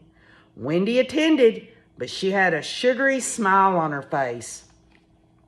I could tell something was not right. My inner thinking was that a separation was coming. Dan had a temporary moment of hope when a few months prior he felt an improvement in their marriage. Wendy seemed more pleasant. But we now know that this was exactly the period in which Wendy had applied for the Parent Education and Family Stabilization course, a requirement under Florida law for separated couples. She'd also emptied the safety deposit box in that period. During the trial for Dan's murder, specific emails from Donna to Wendy from this time frame had surfaced, with Donna telling Wendy that she could do all the things necessary because she's a good actress. In the #1 story in Miami in 2019, Dan Markel's murder was a contract hit. Steve Miller, a writer for Miami News Times, would later describe what was really going on during the summer of 2012. It turned out that Wendy, Donna, and maybe others used this time to orchestrate the marriage's separation. They were acting together, planning Wendy's extraction from the marriage behind Dan's back, while Wendy kept up a ruse of working on their relationship. For Dan's family and friends, it was a wrenching experience to see the couple come apart. Ben and Lincoln were still only preschool age, and from where we stood, their parents' separation seemed like a storm, very ugly and dramatic. Dan described it as a Pearl Harbor-style separation, a surprise attack that shook his world and changed everything. Following his murder, much has been reported in the media about the marital breakdown. Pearl Harbor, as Dan called it, occurred while Dan was in New York preparing to give a lecture. Wendy called to tell Dan that she was leaving him. She did not realize that she'd already left, taking the children. He did not realize then that she'd already left, taking the children, and that their belongings and emptied more than half of the house, including the ketchup in the fridge. Dan canceled his lecture, called us, and got a flight back. He called us again from the airport, and we stayed on the phone with him on his ride home. He sounded horrified. We were on the phone with him the whole time as he walked through the house. His voice was shaky and anxious as he saw that Wendy had taken much of the furniture from the living room, master bedroom, and dining room. The children's bedroom was upstairs. When he got there, he started to cry and broke down. The boys' room was totally emptied. There was no evidence of their toys, room decorations, or clothing. Wendy had even removed the beds. Dan looked in the closet. The only clothes that remained were all toddler size the boys had outgrown. Dan cried out, "My boy's home is gone." Luckily, we were scheduled to come the next day for the Jewish New Year. When Phil and I entered the boys' room, Phil noted that even all the wall plaques of alphabets and animals had been taken down, leaving just the nails on the walls. After the initial shock of seeing the children's bedrooms had worn off, Dan thought he'd better check the bank account and investments. He did, and half was gone. He later learned that Wendy had emptied the safety deposit box weeks before. He then went back to the master bedroom on the main floor, and there was divorce papers on the marital bed, including a child custody arrangement that favored Wendy. During that discovery, Dan experienced a feeling of total shock. Where were the kids? Where had they gone? He pulled himself together and said he had to get off the phone and find the children. I was devastated by hearing this and witnessing Dan's trauma and felt his pain. Phil and I were both left in extreme distress. Thank goodness I was packed for our visit to Tallahassee because I could barely think. I have often been criticized for too much advanced planning, but this time my overplanning and being fast were very convenient. We kept the phone free in case we heard back from our heartbroken son. The next day, Wendy met Dan at a restaurant with friends, there as witnesses, to show him the boys were safe. Custody arrangements were not in place yet, but Dan had the boys for the next few days. When we arrived in Tallahassee for the Jewish New Year, we quickly went to Dan's house and saw Benjamin and Lincoln. Dan was pale. Benjamin was warm and friendly, but Lincoln looked flushed and anxious. We all went to the synagogue that day. Tallahassee is a small community, and the bad news of Dan and Wendy's breakup had already spread. Dan and Wendy were a charming and very social couple. Dan shared his traumatic story with selected friends and received support. The holiday did not feel like a celebration, but more so a challenge for survival. We tried to create some kind of normalcy for the boys. We took them to Target and outfitted them from head to toe with new clothes.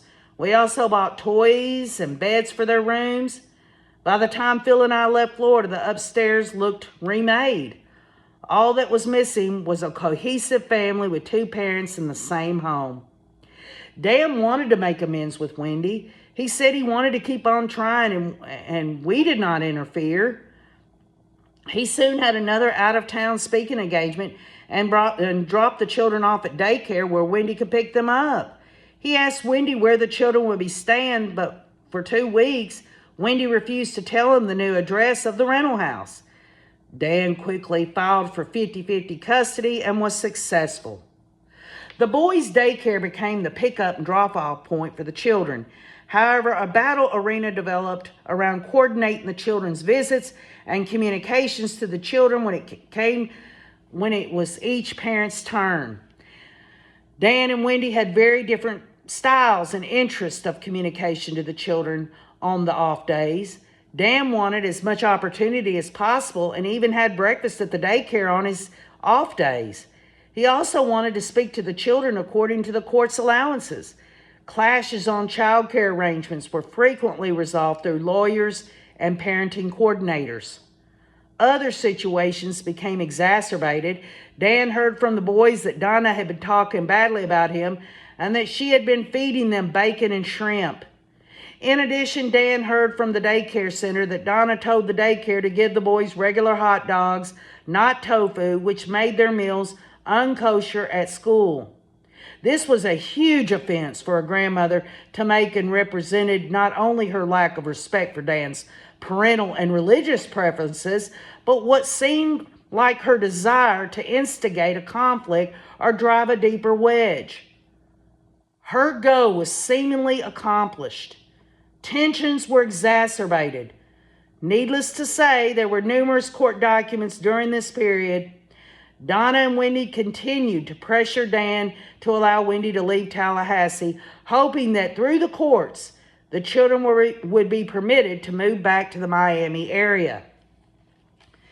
Before the dissolution of marriage occurred, I was very close with Dan.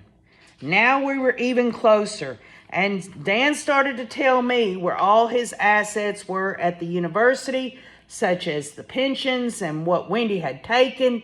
He also frequently discussed their disagreements about child care arrangements and visiting the daycare. There were very lengthy phone calls to try and help him solve many of the issues related to the children. I was incredibly sad after these calls and felt troubled.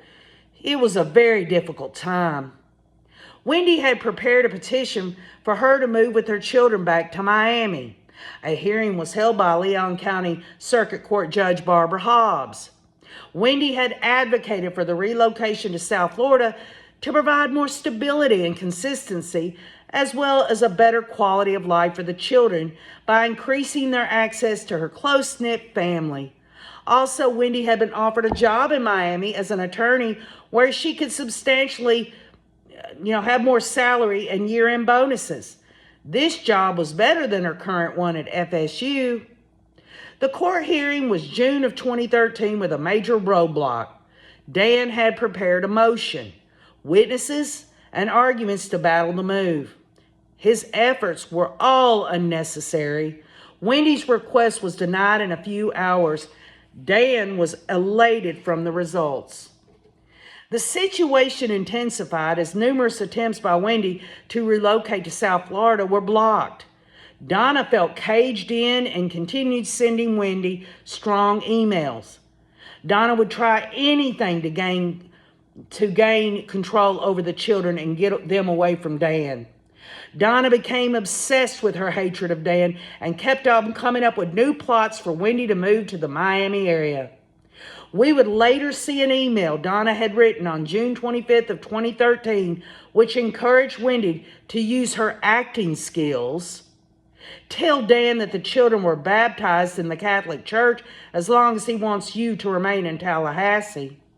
In one particularly unhinged email, Donna refers to dressing the children in Hitler Youth costumes to upset gibbers, the name she and Wendy used to be derogatory to Dan.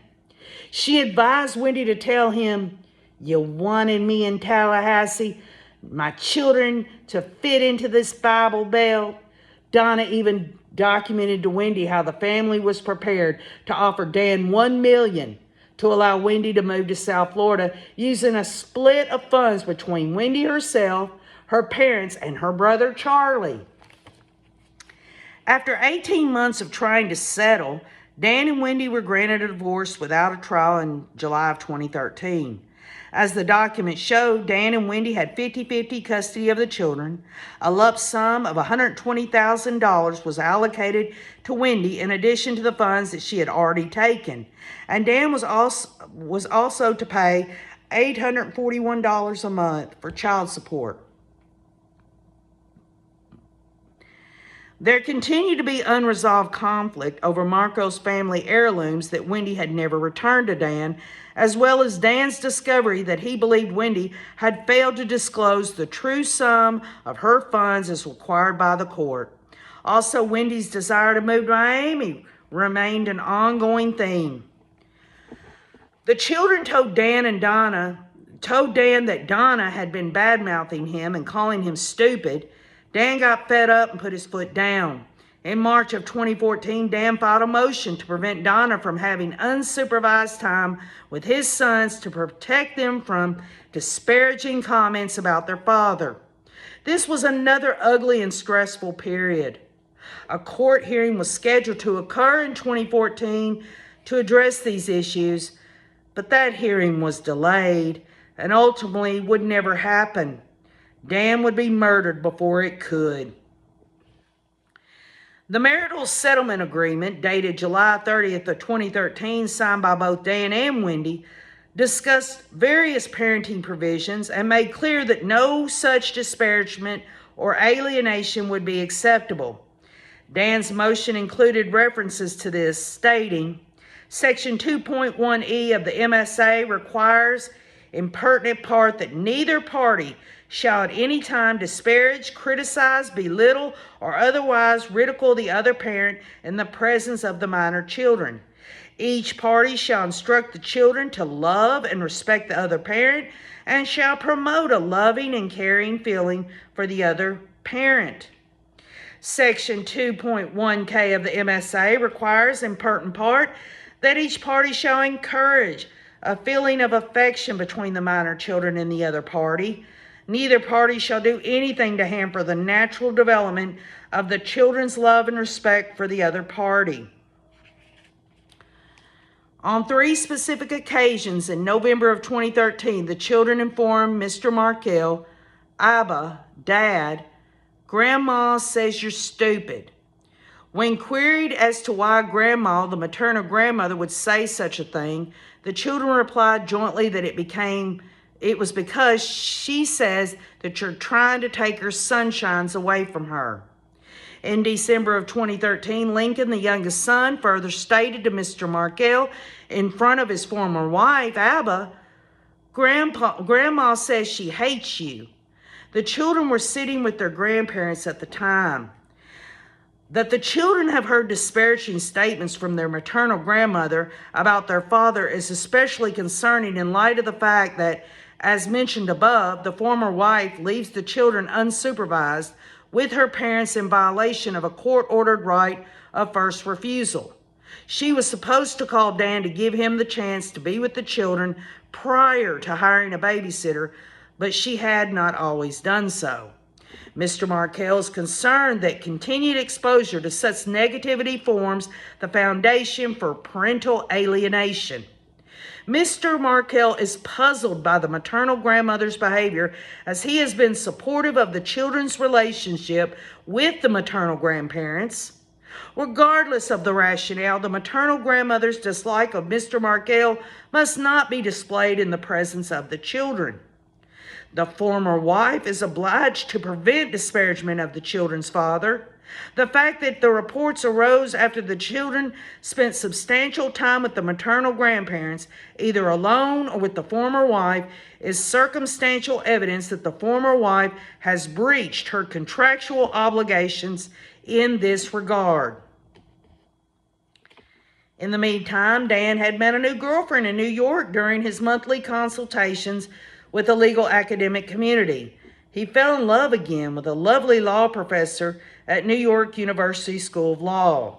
Wendy had also been dating again and ultimately formed a relationship with a social worker professor, Jeffrey Lacoste. Dan had really turned the corner. His career was stable and he had found new love. I rejoiced to see him happy again. In 2012, he came to Toronto with Benjamin and Lincoln for the bar mitzvah of his sister Shelley's daughter. It was so great for us all to feel like we could breathe again and enjoy a family celebration, what we call a simcha. I was sure we had come through the bad weather. We were on the other side. Little did I know that on the horizon, a hurricane, an earthquake, a storm I never have imagined was looming. And folks, here's some more pictures in the book. I'm going to try to put them, this Dan Markel right here. You know, Ruth, his mom, is going to put his pictures in here. These are different family photographs.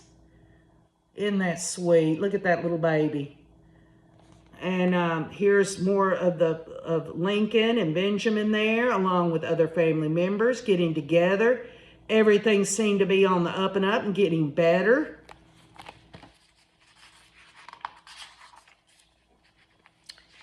But now we get to chapter 3, which is entitled Grief. I was a child of tragedy. My father died suddenly of a heart attack when I was 9 years old. My mother, was 38 years old and with little means of self-support, went out to work. It was 1954, and back then it was uncommon for middle-class women to work full-time. My mother became a rare example, and soon she also became something even more rare, a mid-century female successful in business. My mother looked like a young Nancy Reagan. She was a model of mastery and determination and grew her ladies' clothing manufacturing company with her 2 brothers. I often feel I owe my career to her. She was involved in banking and union relationships. She often talked about payroll, cash flow, and other issues of business and money. In an effort to teach, she hid nothing. I treasured this fact, and so I started building my own successful management consulting firm dealing with large corporations and hospitals. I was very well groomed from watching my mother deal with money issues and negotiation.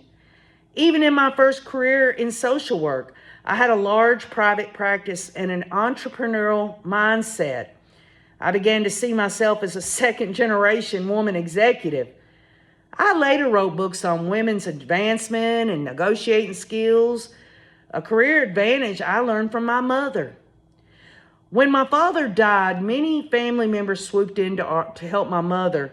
My brother Bob and me, Harry, my mother's older brother, became a ballast with Sunday morning visits after piano lessons. My father's extended family was also very close to us, operating like a clan to support my mother. They never abandoned me or my brother trying to create as much normalcy as possible. But it was my maternal uncle, Lazar, my mother's youngest brother, who stepped in the most. Lazar was a father figure to me in no uncertain terms. When my father died, Lazar was still unmarried. He later married when I was 22. Lazar treated Bob and me like his own children. He had already lived an incredible life. He was born in Lithuania and survived the Holocaust through the efforts of a Catholic family who hid him for 2 years in their barn. The family, Maria and Antonius Cesnavides, later adopted Lazar, giving him their family name and a false passport. Lazar stayed in Berlin until 1949. My mother was not a Holocaust survivor and came to Canada at 15 years of age. She married my father, and they both sponsored Lazar to come to Canada. He had remained in Europe after the war and needed a sponsor to come to Canada for immigration purposes. My mother had grown up with Lazar and was so pleased he could be joining their family in Canada. He kept very close contact with their family, who later moved to Hamilton, Ontario. My uncle never forgot the family who saved him and honored their memory in Israel. We visited the Yad Vashem Holocaust History Museum on a family trip to Israel. It was there that Uncle Lazar had honored their memory by documenting their efforts and had their names included among the righteous among the nations from Lithuania. This is an honorary title given to citizens of other countries who risked their lives to rescue Jewish people during the Holocaust. My youngest granddaughter was underage, but the guide took her to see the names. It was a special moment for all of us. Lazar was the epitome of positive thinking. It would take him a long time before entertaining any negative thoughts. He taught me to never give up. Because of my family's great efforts, Lazar's in particular, my childhood was filled with children's activities, camp, competitive swimming, ballet, and piano. I had many friends and all kinds of hobbies. When a father was needed, Lazar accompanied me and my brother with my mother to family dinners, school events, and summer camp visits. All of our friends saw Lazar as a dad to us. Still, even with all this support, my life was different from that of my peers. We had a housekeeper who lived with us for a few years because my mother worked. I ate lunch with another friend in elementary school because her mother, who was divorced, also worked. During that period, most children would walk home for lunch that their mother had prepared, but my mother and hers worked. We kept each other company instead. I also had biannual visits to the cemetery with my mother to visit my father's grave. We recited a special prayer of Kaddish, and the clergy recited Kel Malek Rashamin. This prayer is often recited at funerals, unveilings, Yizkor, remembrance services, and special memorial services. Many times parents today ask at what age their child should visit the cemetery. My experience has led me to believe a child over the age of 5 or 6 can understand death and benefit from the rituals surrounding it, especially for a close family member. My father and Dan were nearly the same age when they died.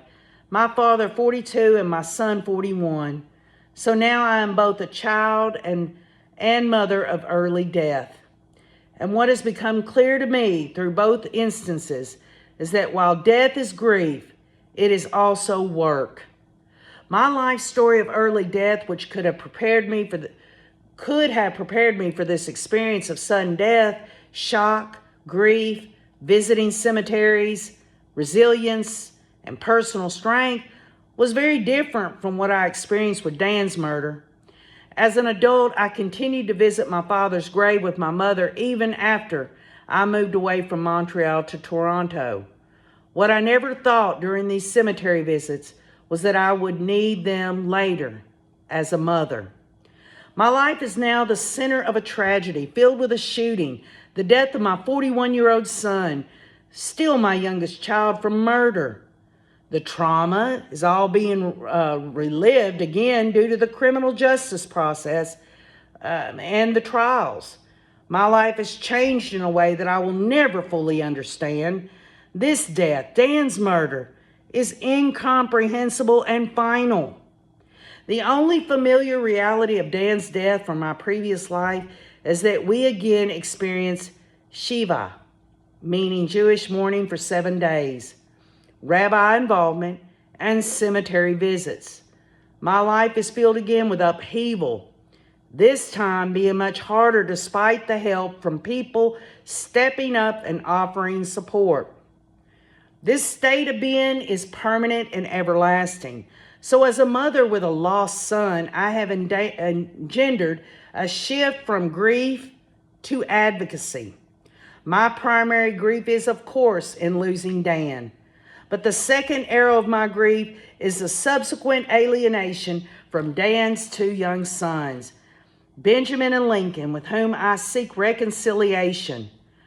Grandparent visitations have been the focus of my advocacy. I will discuss more details on the subject later. I'm working on a bill in Florida to expand existing law and provide grandparents with greater access to courts to petition for visitation with grandchildren in extraordinary circumstances. My ethos when it comes to this topic has been ingrained in me from childhood by Uncle Lazar. Never give up. In mid-April of 2014, Dan and the boys came to Toronto for Passover. After the trauma and Dan and Wendy's divorce, including my own maternal pain from seeing my son's suffering and that of Benjamin and Lincoln, it felt like the worst was over, like we're reaching a new, happier family plateau. And already he and the boys were coming to Toronto more frequently and freely. I felt we were moving toward a new reality. Dan was very family-oriented and loved bringing the children to Toronto, especially on holidays. I remember the children wearing masks at the Seder to tell the story of the plague and the tale of Exodus. The Passover Seder is probably the most well-known and beloved of Jewish home rituals. Many Jews have cherished memories of family Passover Seders. The word Seder literally means order, and what the order refers to is the telling of the story of the Jews' exodus from slavery to Egypt. It is believed that the obligation to tell this story has been observed by Jews ever since the actual Exodus itself. As Jews, we see the scriptural command to tell the story of the Exodus to use as a positive commandment, a mitzvah, a good deed. For families, it is often a time of coming together in peace. But only several months later, in July of 2014, these sweet memories felt like something from another life. My son was murdered at the age of 41 in his garage. Benjamin and Lincoln's new world was fatherless. My new world was a mother of a slain professor. Phil had no living son. Shelley, no brother. Suddenly, Dan was gone, and we were all homicide survivors. Never had I imagined that I would be a homicide survivor. In addition to be a homicide survivor, I am also now a victim of the criminal process. I have victims' rights as I enter into the world of criminal investigations in the court systems of Florida. Under Florida law, victims of crime have the right to be treated with compassion and dignity and are protected from harm and intimidation and informed about the stages in the criminal justice process. I began the grieving process, which has no end and no normalcy. I felt numb after the shock and was in disbelief because Dan's death was so sudden. It was hard to comprehend, which soon prompted questions. How did this happen? Who would have done this? Why did this happen? I did not experience many of the well-known symptoms associated with grief and shock, such as a change in appetite, self-destructive behavior, crying, mood disturbances, and sleep disturbances. During the first week, I did pace throughout my house in the night and early mornings. I really need my sleep to cope, so I was fortunate this did not last long. I was in a daze, and when I got out of it 5 weeks after the murder, there was much to do. I'm not the only homicide survivor. Phil, Shelley, and her family, as well as Benjamin and Lincoln, are all homicide survivors. This also includes Dan's girlfriend and many other family and friends. Our immediate family was disrupted. I became removed from everything and shattered. My life as I knew it felt like a personal earthquake. Coincidentally, as I mentioned earlier, my professional profile includes expertise in emergency preparedness, a service I offer to schools and companies and government offices to help them plan for unexpected catastrophes from shootings to earthquakes. Yet no amount of training could have prepared me for what had happened to Dan. Living with the murder of my son and its aftermath had been and has continued to be a life sentence for me. Sometimes it feels surreal. At those times, almost like a movie on repeat. The mind can't help but recount the events of that terrible day and the nightmare that followed. At this time, no suspects had been identified by authorities. Many media outlets were beginning to put together assumptions of their own. And over the course of this weekend, the story of Dan's case greatly evolved. Many news stories speculated whether it was possible that Dan had been shot during an attempted home robbery, with some community members noting that there had been a series of burglaries in Dan's neighborhood in the months prior. At the time of his death, I was still in Montreal and traveled to Florida the morning of July 19th, only 24 hours after the shooting. It wasn't until July 21st that the robbery hypothesis and all others involving random acts were put to bed. The TPD released a statement in early afternoon stating that Dan's murder appeared to have been targeted, that Dan was the intended victim. Now some wondered whether the shooter was a student or colleague who had a beef with Dan over marks or even opinions. Some of the content posted on his well-known blog had received some criticism in the past. Could the murder have been on ideological grounds? I was still so overwhelmed and had not yet focused on the motive or speculated on the murderer. The TPD soon created a dedicated tip line for the case. This number was spread throughout the Tallahassee community, with many media and news outlets encouraging anyone with any information to call. The TPD made attempts to locate witnesses within the area during this time, asking everyone from delivery drivers to pedestrians who had been near Dan's home between 10 a.m. and noon on July 18th to call the tip line with any information they had. A reward of $1,000 for information that could lead to the arrest was offered by Crime Stoppers. Dan's friends later offered a $100,000 reward, which was organized with the TPD. With only minimal details being released about Dan's murder, social media erupted with speculation about neighborhood incidents. People in Dan's Benton Hills neighborhood and academic community were worried about their safety. Once it was released that the murder had been a targeted one, the articles and media coverage on the story only intensified. Dan's murder became newsworthy in Canada, Israel, and England, as well as the United States. Many memorials were held for Dan after the murder. Shamrei Torah, Dan's synagogue in Tallahassee, held a memorial service for him that attracted more than 200 mourners, including synagogue members, families, friends, and many students and colleagues. Phil, Shelley, and I attended. Shelley gave an excellent speech on Dan's childhood and life. There was also a flurry of articles from students, other academics, and admirers. There was not one that detailed Dan's murder before describing his amazing academic achievements and what a great friend and father he was.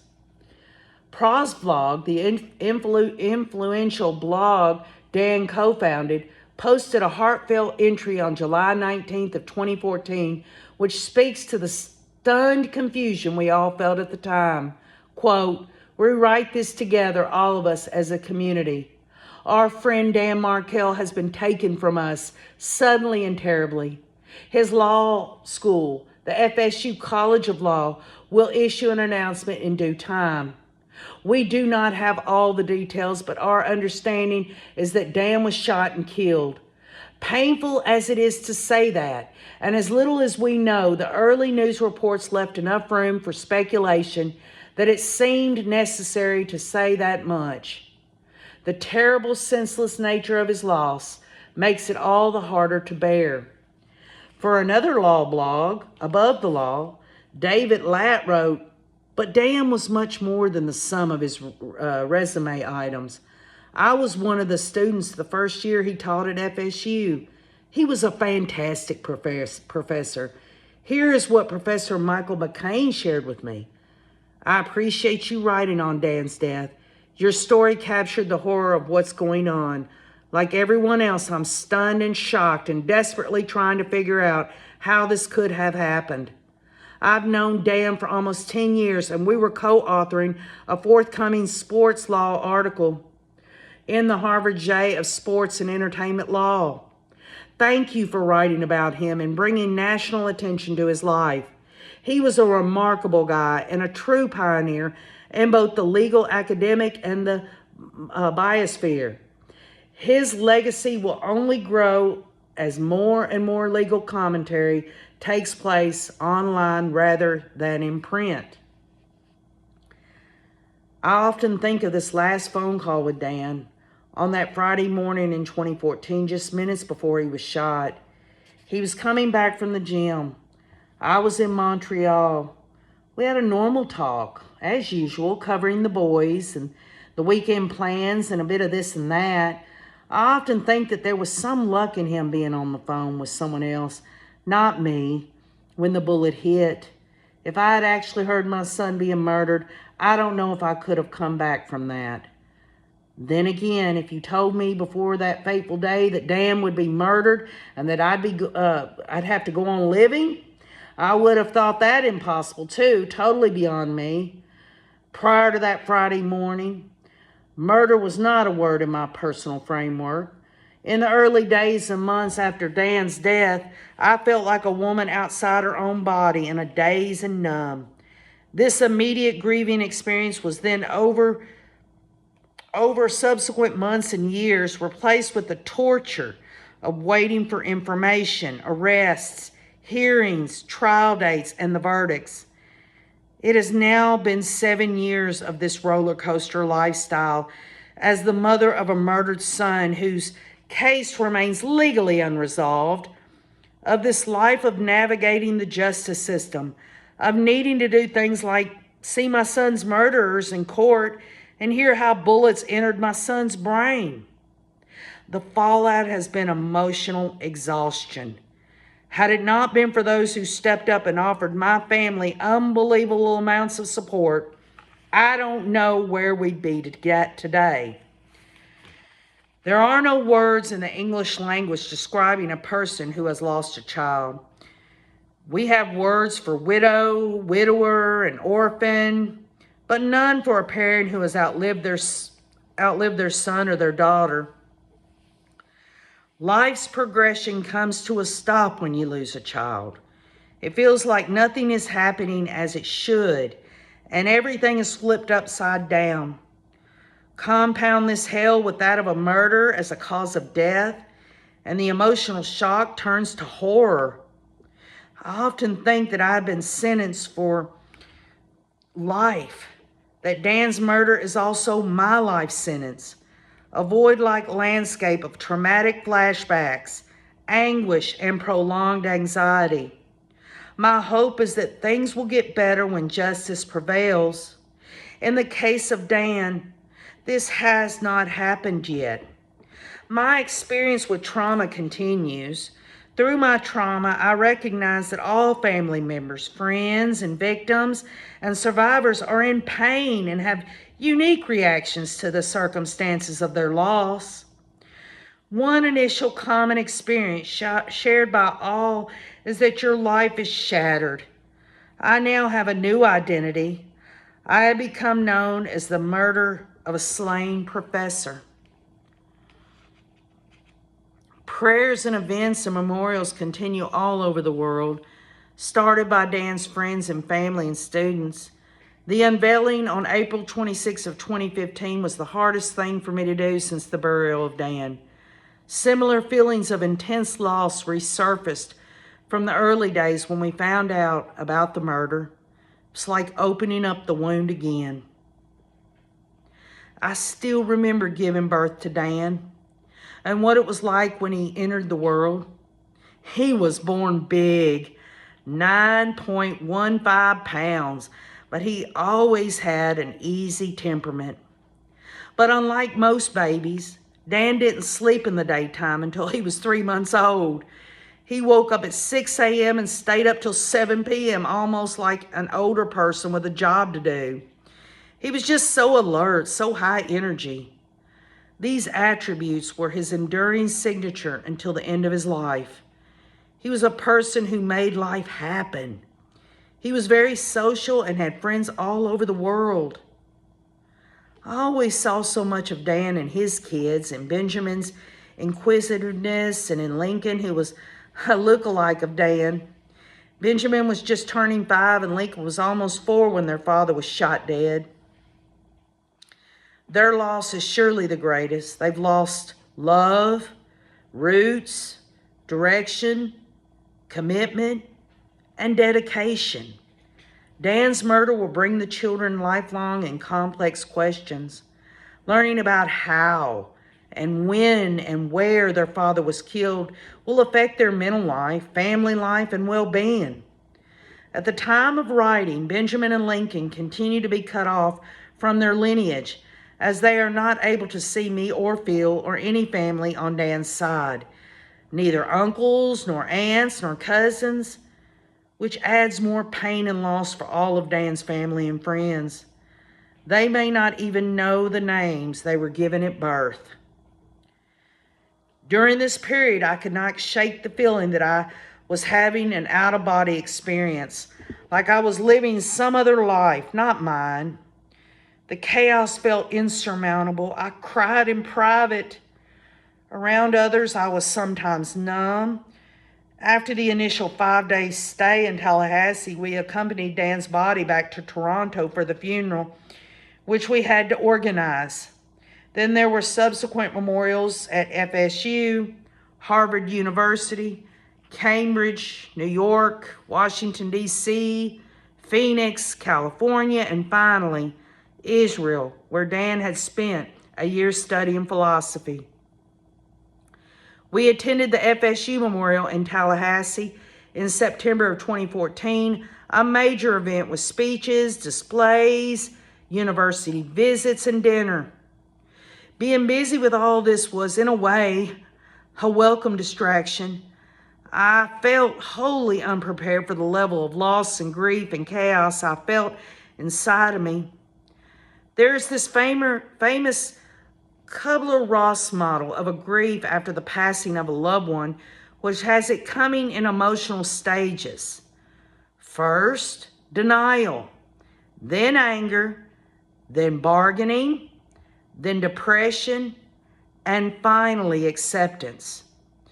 In my experience, grief has been nothing like this. Closure does not exist when a death mingles with an unending trial and a life turned over to law enforcement and lawyers. Before Dan's death, I was a content person. I look at that person now and see how lucky she was. That said, from the very first days, I find myself surrounded by friends, family, and other compassionate supporters. Some of the first advice given to me by women whose adult son committed suicide was to take all the calls at the beginning, because the calls don't continue. This never happened in my case. In certain ways, I've even been able to remove myself from the identity of mother of slain professor because the interest in Dan's case, not least from the media, has been so ongoing. In all of this, there is no normalcy. In my case, experts might agree I suffer from what is commonly known as complicated grief. Complicated grief can manifest as an ongoing inability to experience normal grief reactions. It can also come out as delayed grief or chronic grief. Usually complicated grief is associated with cases in which the death is sudden and the relationship with the deceased was close. I recently learned in the Jewish tradition, we have a distinction between mourning and grieving. Grief is feeling. All people feel loss. Mourning, on the other hand, is its own religious category, complete with rituals and responsibilities. Before Dan died, I was already familiar with many of these rituals, including cemetery visits, candle lightings, and prayer, due to the early death of my father. From my childhood, the day of the Yazeret, a memorial day for the death of an immediate relative, observed on the anniversary of the death, and iconic for the special long-lasting candles lit in honor, was an annual practice. Yazeret can also be marked by going to the synagogue or making a donation. It has been described by scholar Maurice Lom as a tradition that is, quote, commemorative of both the enormous tragedy of the death and the abiding glory of the parental heritage. Lamb adds, it is a day when one relives the moment of doom.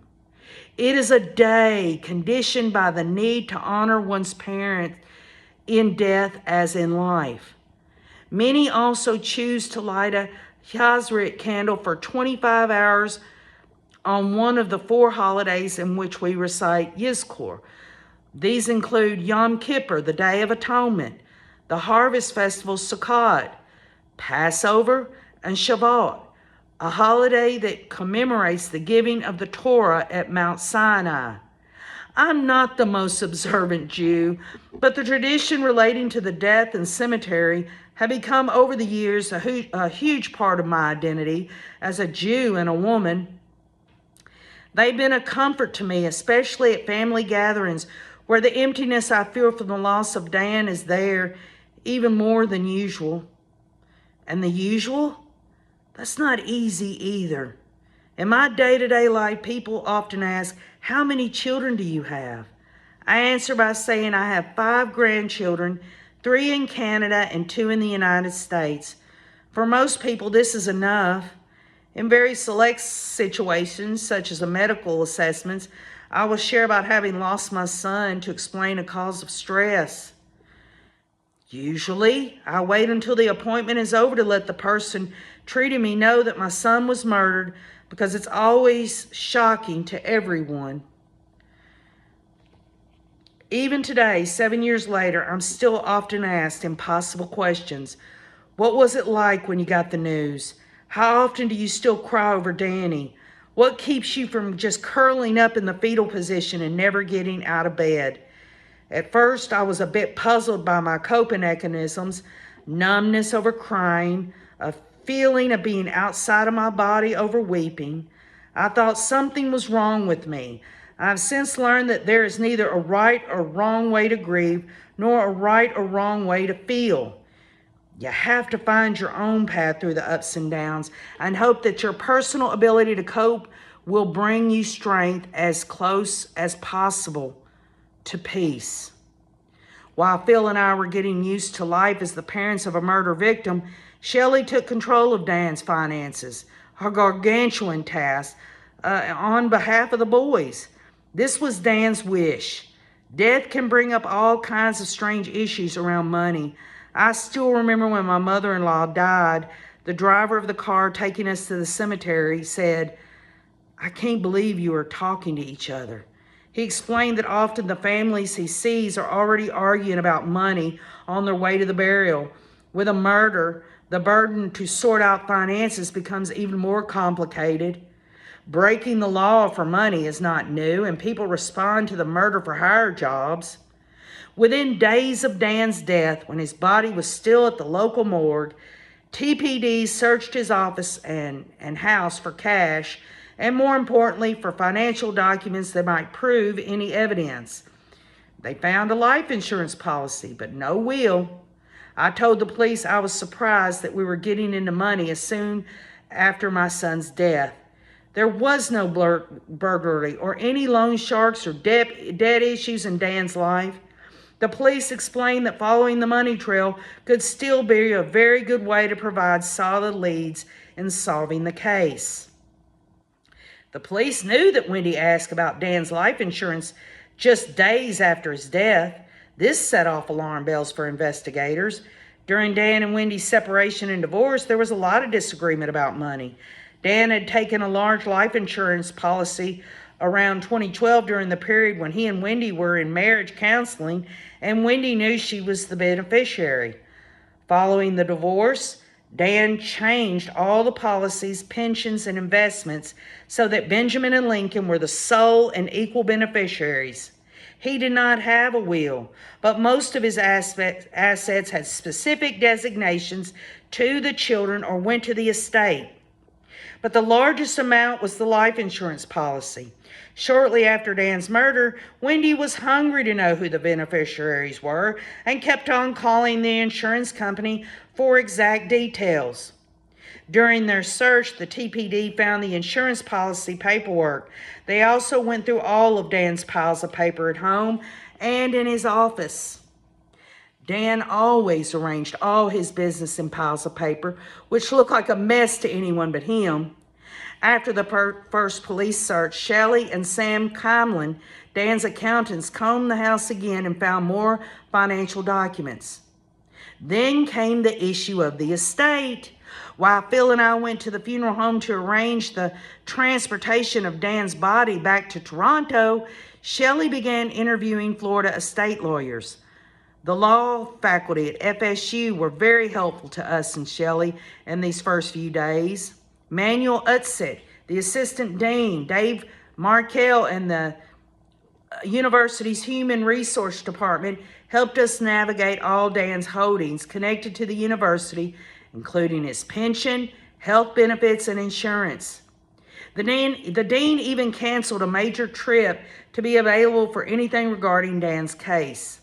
Shelley ultimately hired a lawyer named Sarah Butters, who at the time was with the Tallahassee firm Holland and Knight and has since joined the Osley McCullen law firm. Shelley and Phil became Dan's personal representatives, creating an estate bank account, dealing with Visa card issues, and getting up to speed on other personal and financial issues such as creditors. Sarah Butters and Sam Kimmelman worked on a plan relating to the mail and the taxes and the bills to be paid. It was an enormous amount of work, but typical of the complexities often faced by the families of those who have died suddenly. And with or without a will, the business of death is a normal activity for all families. A GoFundMe page was started by Dan's friends, Tamara Demko, to get some immediate donations. We are so appreciative to Dan's family and friends for their considerations. The proceeds of the fund were later put in trust for Benjamin and Lincoln. Wendy had tried to attain the GoFundMe donations directly, claiming to be Dan's widow, which aided further grief and drama in the process. Other than facing tragedy, my experience of suffering involved many other unthinkable heartaches.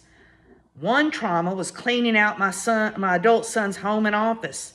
The logistics of arranging to transport his body from Florida to Toronto under international law and Jewish burial practices were difficult. We returned to Toronto a few days later for the Canadian funeral. Phil said the mourners Kaddish for Dan for 30 days. This prayer is said twice a day for all family members. It is said for 11 months for parents. The Kaddish was said at the funeral, of which Shelley and I joined. During Shiva, Shelley and other members joined Phil to say Kaddish at the synagogue in the mornings. Along with the ritual of mourning, two other major impacts of death come into play: grief in the business of death, such as estates, beneficiaries, wills, and financial obligations. One major discussion involved Wendy directly. Wendy requested upkeep, funds for expenses such as rent and food from the boys' trusts. As I mentioned before, there were numerous other sources of funds, such as the pension and investments through the university. Wendy was also receiving $2,400 per month for each child from government Social Security because their father was deceased.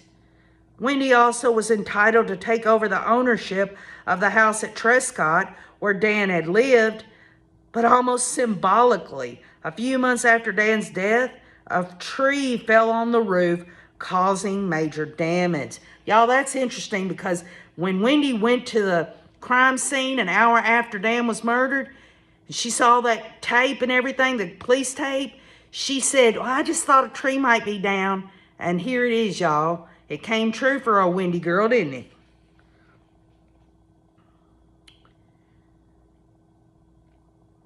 There were so many complications and issues concerning money. It began creating tensions between us and Wendy. Everyone walked on eggshells. While all the estate issues were happening, I wanted to continue seeing Benjamin and Lincoln. I visited Benjamin and Lincoln every few months with my Canadian grandchildren. In October of 2014, I decided to take a pre-planned trip along with Shelley and her family from Toronto to Florida to visit Wendy and the boys. It was my 70th birthday present to myself. We stayed in Orlando and drove to meet Wendy and my grandsons at the Butterfly Conservatory in South Florida. When Wendy showed up, it was not just with the kids, but also with Donna, Harvey, and other friends. I realized that since Dan's death, she still hadn't been alone with me. Benjamin and Lincoln were happy and excited as they looked at the amazing tropical insects and watched butterflies hatch. I then noticed that the Adelsons would not leave me alone with the children for even a minute, hovering very closely at all times. Even when Benjamin gave me my first long hug since his father's death, the Adelsons were standing nearby and monitored the encounter. At one point during this outing, Donna came up to me when I was sitting alone and said, "Who would have done such a thing in broad daylight?" I was already sad while watching the children. I did not want to talk about murder. Prior to our leaving, I wanted a quiet moment with Wendy to discuss the unveiling. Harvey quietly came over to eavesdrop on the conversation.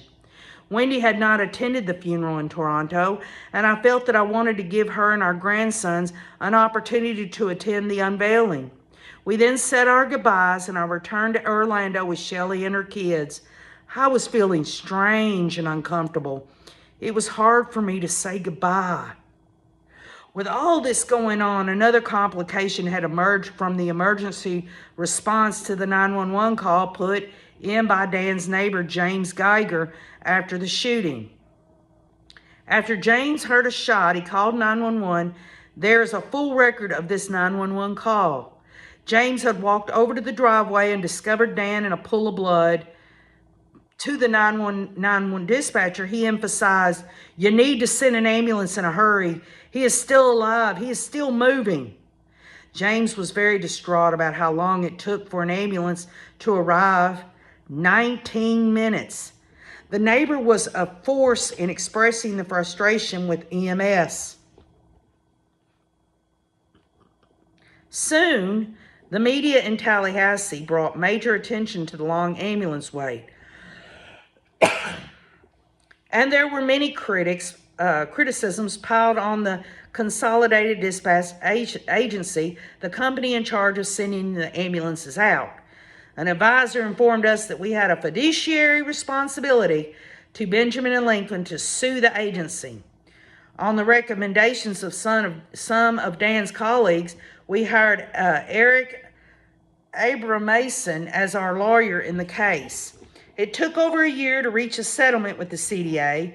We ended up claiming $40,000 from their liability insurance to avoid further litigation.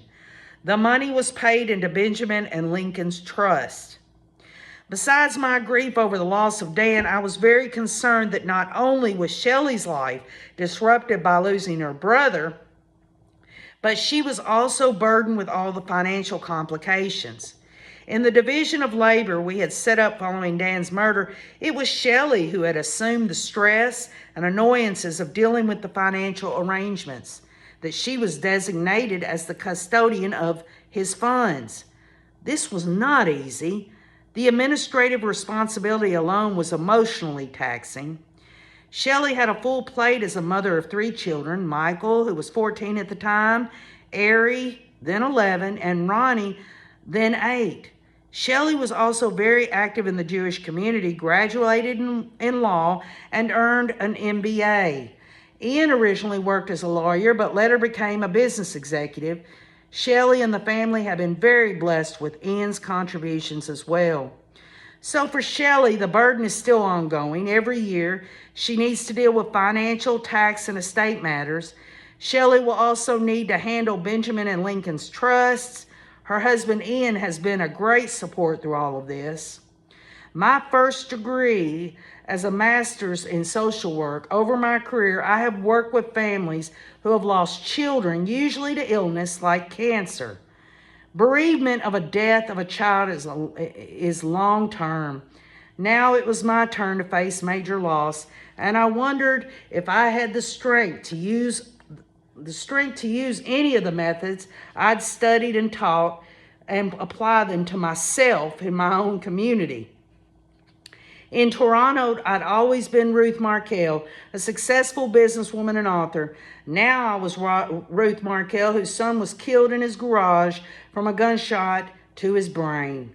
The first time my family had to stand up for the Yizkor on Yom Kippur, the memorial part of the service where bereaved families remember and bless their dead, it was very heart-wrenching. Since I was 9 years old, I had been standing for various family members, including my parents. But this was the first time Phil, Shelley, and I stood up in a very public place and identified ourselves as the family grieving the murder of our son, our brother. In the Toronto community, Dan's case was by then well known, which made it feel harder and very visible. Dan's birthday was also around this time, October 9th of 1972, which created emotions that were even stronger.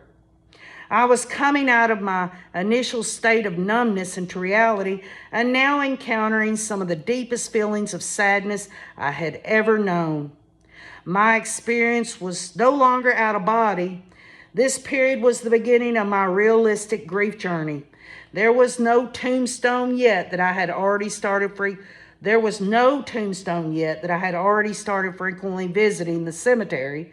These visits were very private and reflective of the moments for me. Each visit felt more tormenting than the last, like hammering another nail in Dan's coffin. I would ask myself, how did this happen? How come I am here? After the early arrangements of the death, funeral, and burial, the next big emotional turmoil was the unveiling. In the Jewish tradition, there is the unveiling. Once a Jewish tombstone is placed, there is a specific service for removing a cloth covering it. I called this book The Unveiling, a mother's reflection on murder, grief, and the trial life, not only because the unveiling of Dan's tombstone was the most difficult moment for me after the murder, but also because the removal of the cloth symbolizes what I want to show. The real story that goes on behind the scenes and behind the headlines for families who are victims of crime and violence. In my family's case, we continue to face hearings, trials, mistrials, and then even more delays due to COVID-19. Like the act of lifting the fabric that reveals the writing carved onto this tombstone, this book will expose what it feels like to be living the trial life. When Dan was killed, I had little experience with murder. In my sheltered mind, people familiar with murder lived in a world far outside of my own. Now I'm one of those people. And in this instance, standard words describing criminal proceedings such as investigation, evidence, hearing, verdict, and sentencing take on an enormous emotional significance. Words like adjournment, mistrial, appeal, and postponement can feel like personal affronts. Commonplace setbacks become devastating, while incremental gains carry the magnitude of tremendous victories. But it was the tombstone that would not let me forget that Dan was gone forever. I visited Rabbi Aaron Fanstrich at the Beth Shalom Synagogue in Toronto. Shelley and her family are members there and attend frequently. Rabbi Aaron, as he is known, has officiated at the funeral and has been very supportive of me. Phil and I have already selected the cemetery plots before the Toronto funeral back in July of 2014. At our synagogue, the Beth Amith Pearl Grunland, the executive director, treated us with great compassion, as did the Beth Amith leadership. We now face the unveiling, and we had to choose the tombstone, and Phil and I chose one together. We explored several monuments before deciding on a light brown granite stone. For my family, the tombstone inscription was something we approached with great focus, like a work of art. We needed to figure out what to say, but also wanted to write something that really reflected Dan. Common inscriptions such as loving father, son, brother, and friend, always cherished, were just not enough. We went through numerous drafts and consultations with friends and the monument designer. We wanted to get so much on the stone that we needed to make sure there was room. Our final inscription reads as follows: in loving memory of Daniel Eric Markel, beloved father, son, brother, and friend, October 9th, 1972, July 19th of 2014. His children were his world, his family and friends and community his pillars, his academic work his passion, his light above so bright that it will never be extinguished. Anticipating and planning for the unveiling takes time. Due to the Canadian winters, we planned the unveiling date for April 26 of 2015, which fits with the North American practices for conservative and other Jews who sometimes wait up to 12 months. In Israel, some religious groups choose the day right after Shiva or within 30 days. For me, the date of the unveiling came after some memorials, the Jewish holidays, and Dan's birthday in October. Many people tell you that the first time you experience certain events is monumental. For me, our first Yizkor, or remembrance service after Dan's death, Yom Kippur 2014, when people mourn and others stand up in the synagogue for special prayers of Kaddish, and Kel Malek Rashim, a prayer that was chanted by the Kazan clergy, were all epic. Nothing could have prepared me for the emotions I experienced prior to the unveiling. The reality of planning for this moment was difficult. I was no longer in a haze like I was during the funeral. The weeks prior to the unveiling were my deepest feelings of sadness. I was numb, but now I am not.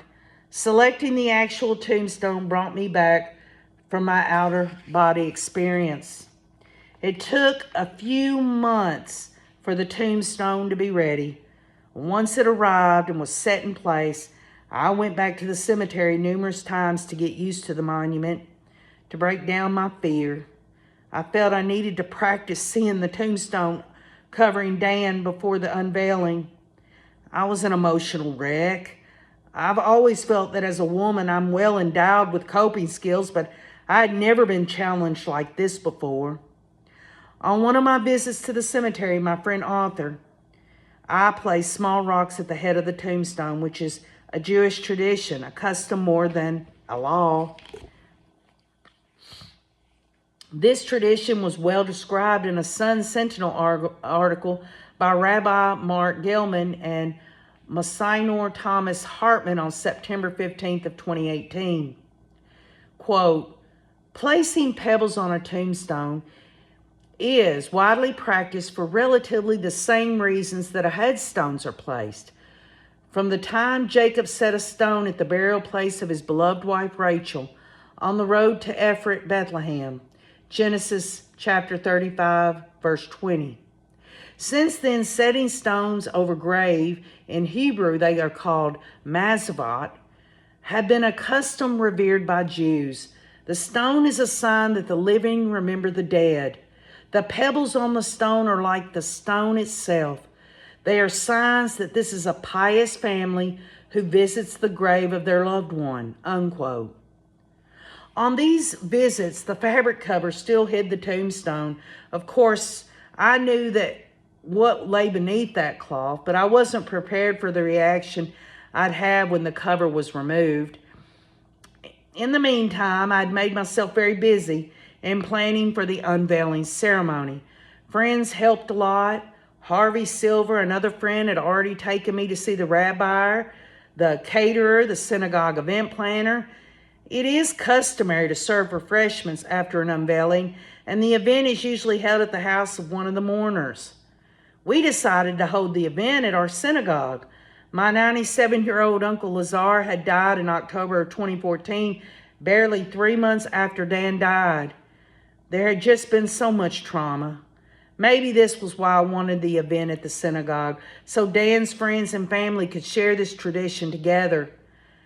Phil felt the same, that this should be a larger event than a small family gathering. There were so many close family members, friends, and colleagues who were supportive in us, but over and above that, we all needed to coalesce over Dan, to bring meaning to his memory in the face of a senseless killing. I felt that we could provide some kind of comfort for our community of mourners. I wanted to do that. It may not have been a conventional thing to do. Shelley kept asking, what is this, a bar mitzvah? But Phil and I were sure. For weeks we checked with each other. Did you invite this person, that person? I felt terribly sad and full of pain as my wound was reopened. It was April 26th of 2015. The ceremony at the tombstone began with Shelley's eldest, my granddaughter, Markel, beautifully singing the song of Eli, Eli, based on a poem written by Hannah Shanez, a Hungarian Jewish resistance fighter. Shelley spoke many meaningful words, shared memories of Dan, and thanked everyone for keeping Dan's memory alive. There was a large turnout. The rabbi spoke, and we unveiled the stone. When it happened, my pain felt almost insurmountable. I never wanted to return to that place again, and yet I never wanted to leave, because leaving would mean leaving Dan forever. All my memories of Dan's life came back, from childhood to adulthood. Each person present reminded me of another period of his life, and another and another. It was unbearably sad.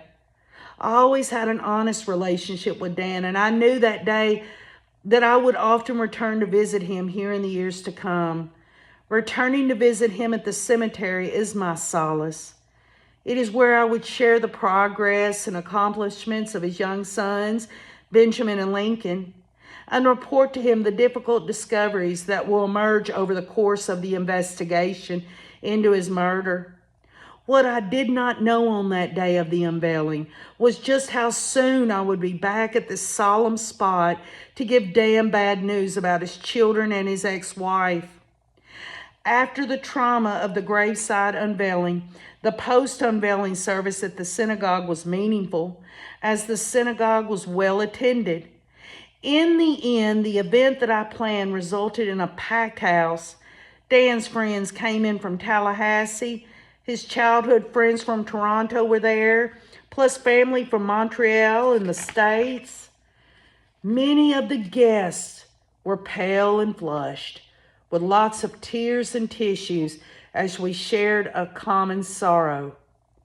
As I stood between all these people, I thought of the beautiful poem read by Rabbi Aaron at the graveside, trying to take its words to heart. Do not stand by my grave and weep. I'm not there. I do not sleep. I am the thousand winds that blow. I am the diamond glints in the snow. I am the sunlight on ripened grain. I am the gentle autumn rain. As you awake with morning's hush, I am the swift upflinging rush of quiet birds in circling flight. I am the day transcending night. Do not stand by my grave and cry.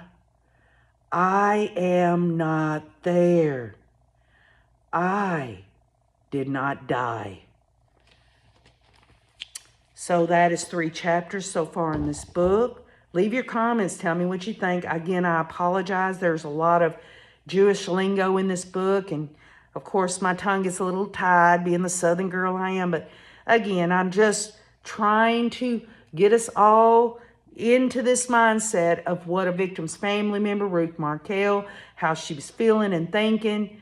Remember, this afternoon, Donna Adelson has another pretrial hearing. And, folks, her trial is September 17th, which is less than 2 months away. We'll get to the next chapters here. They'll be released on Wednesday. Thank y'all all for letting me do this. Leave your comments. Let me know what you think and keep on looking.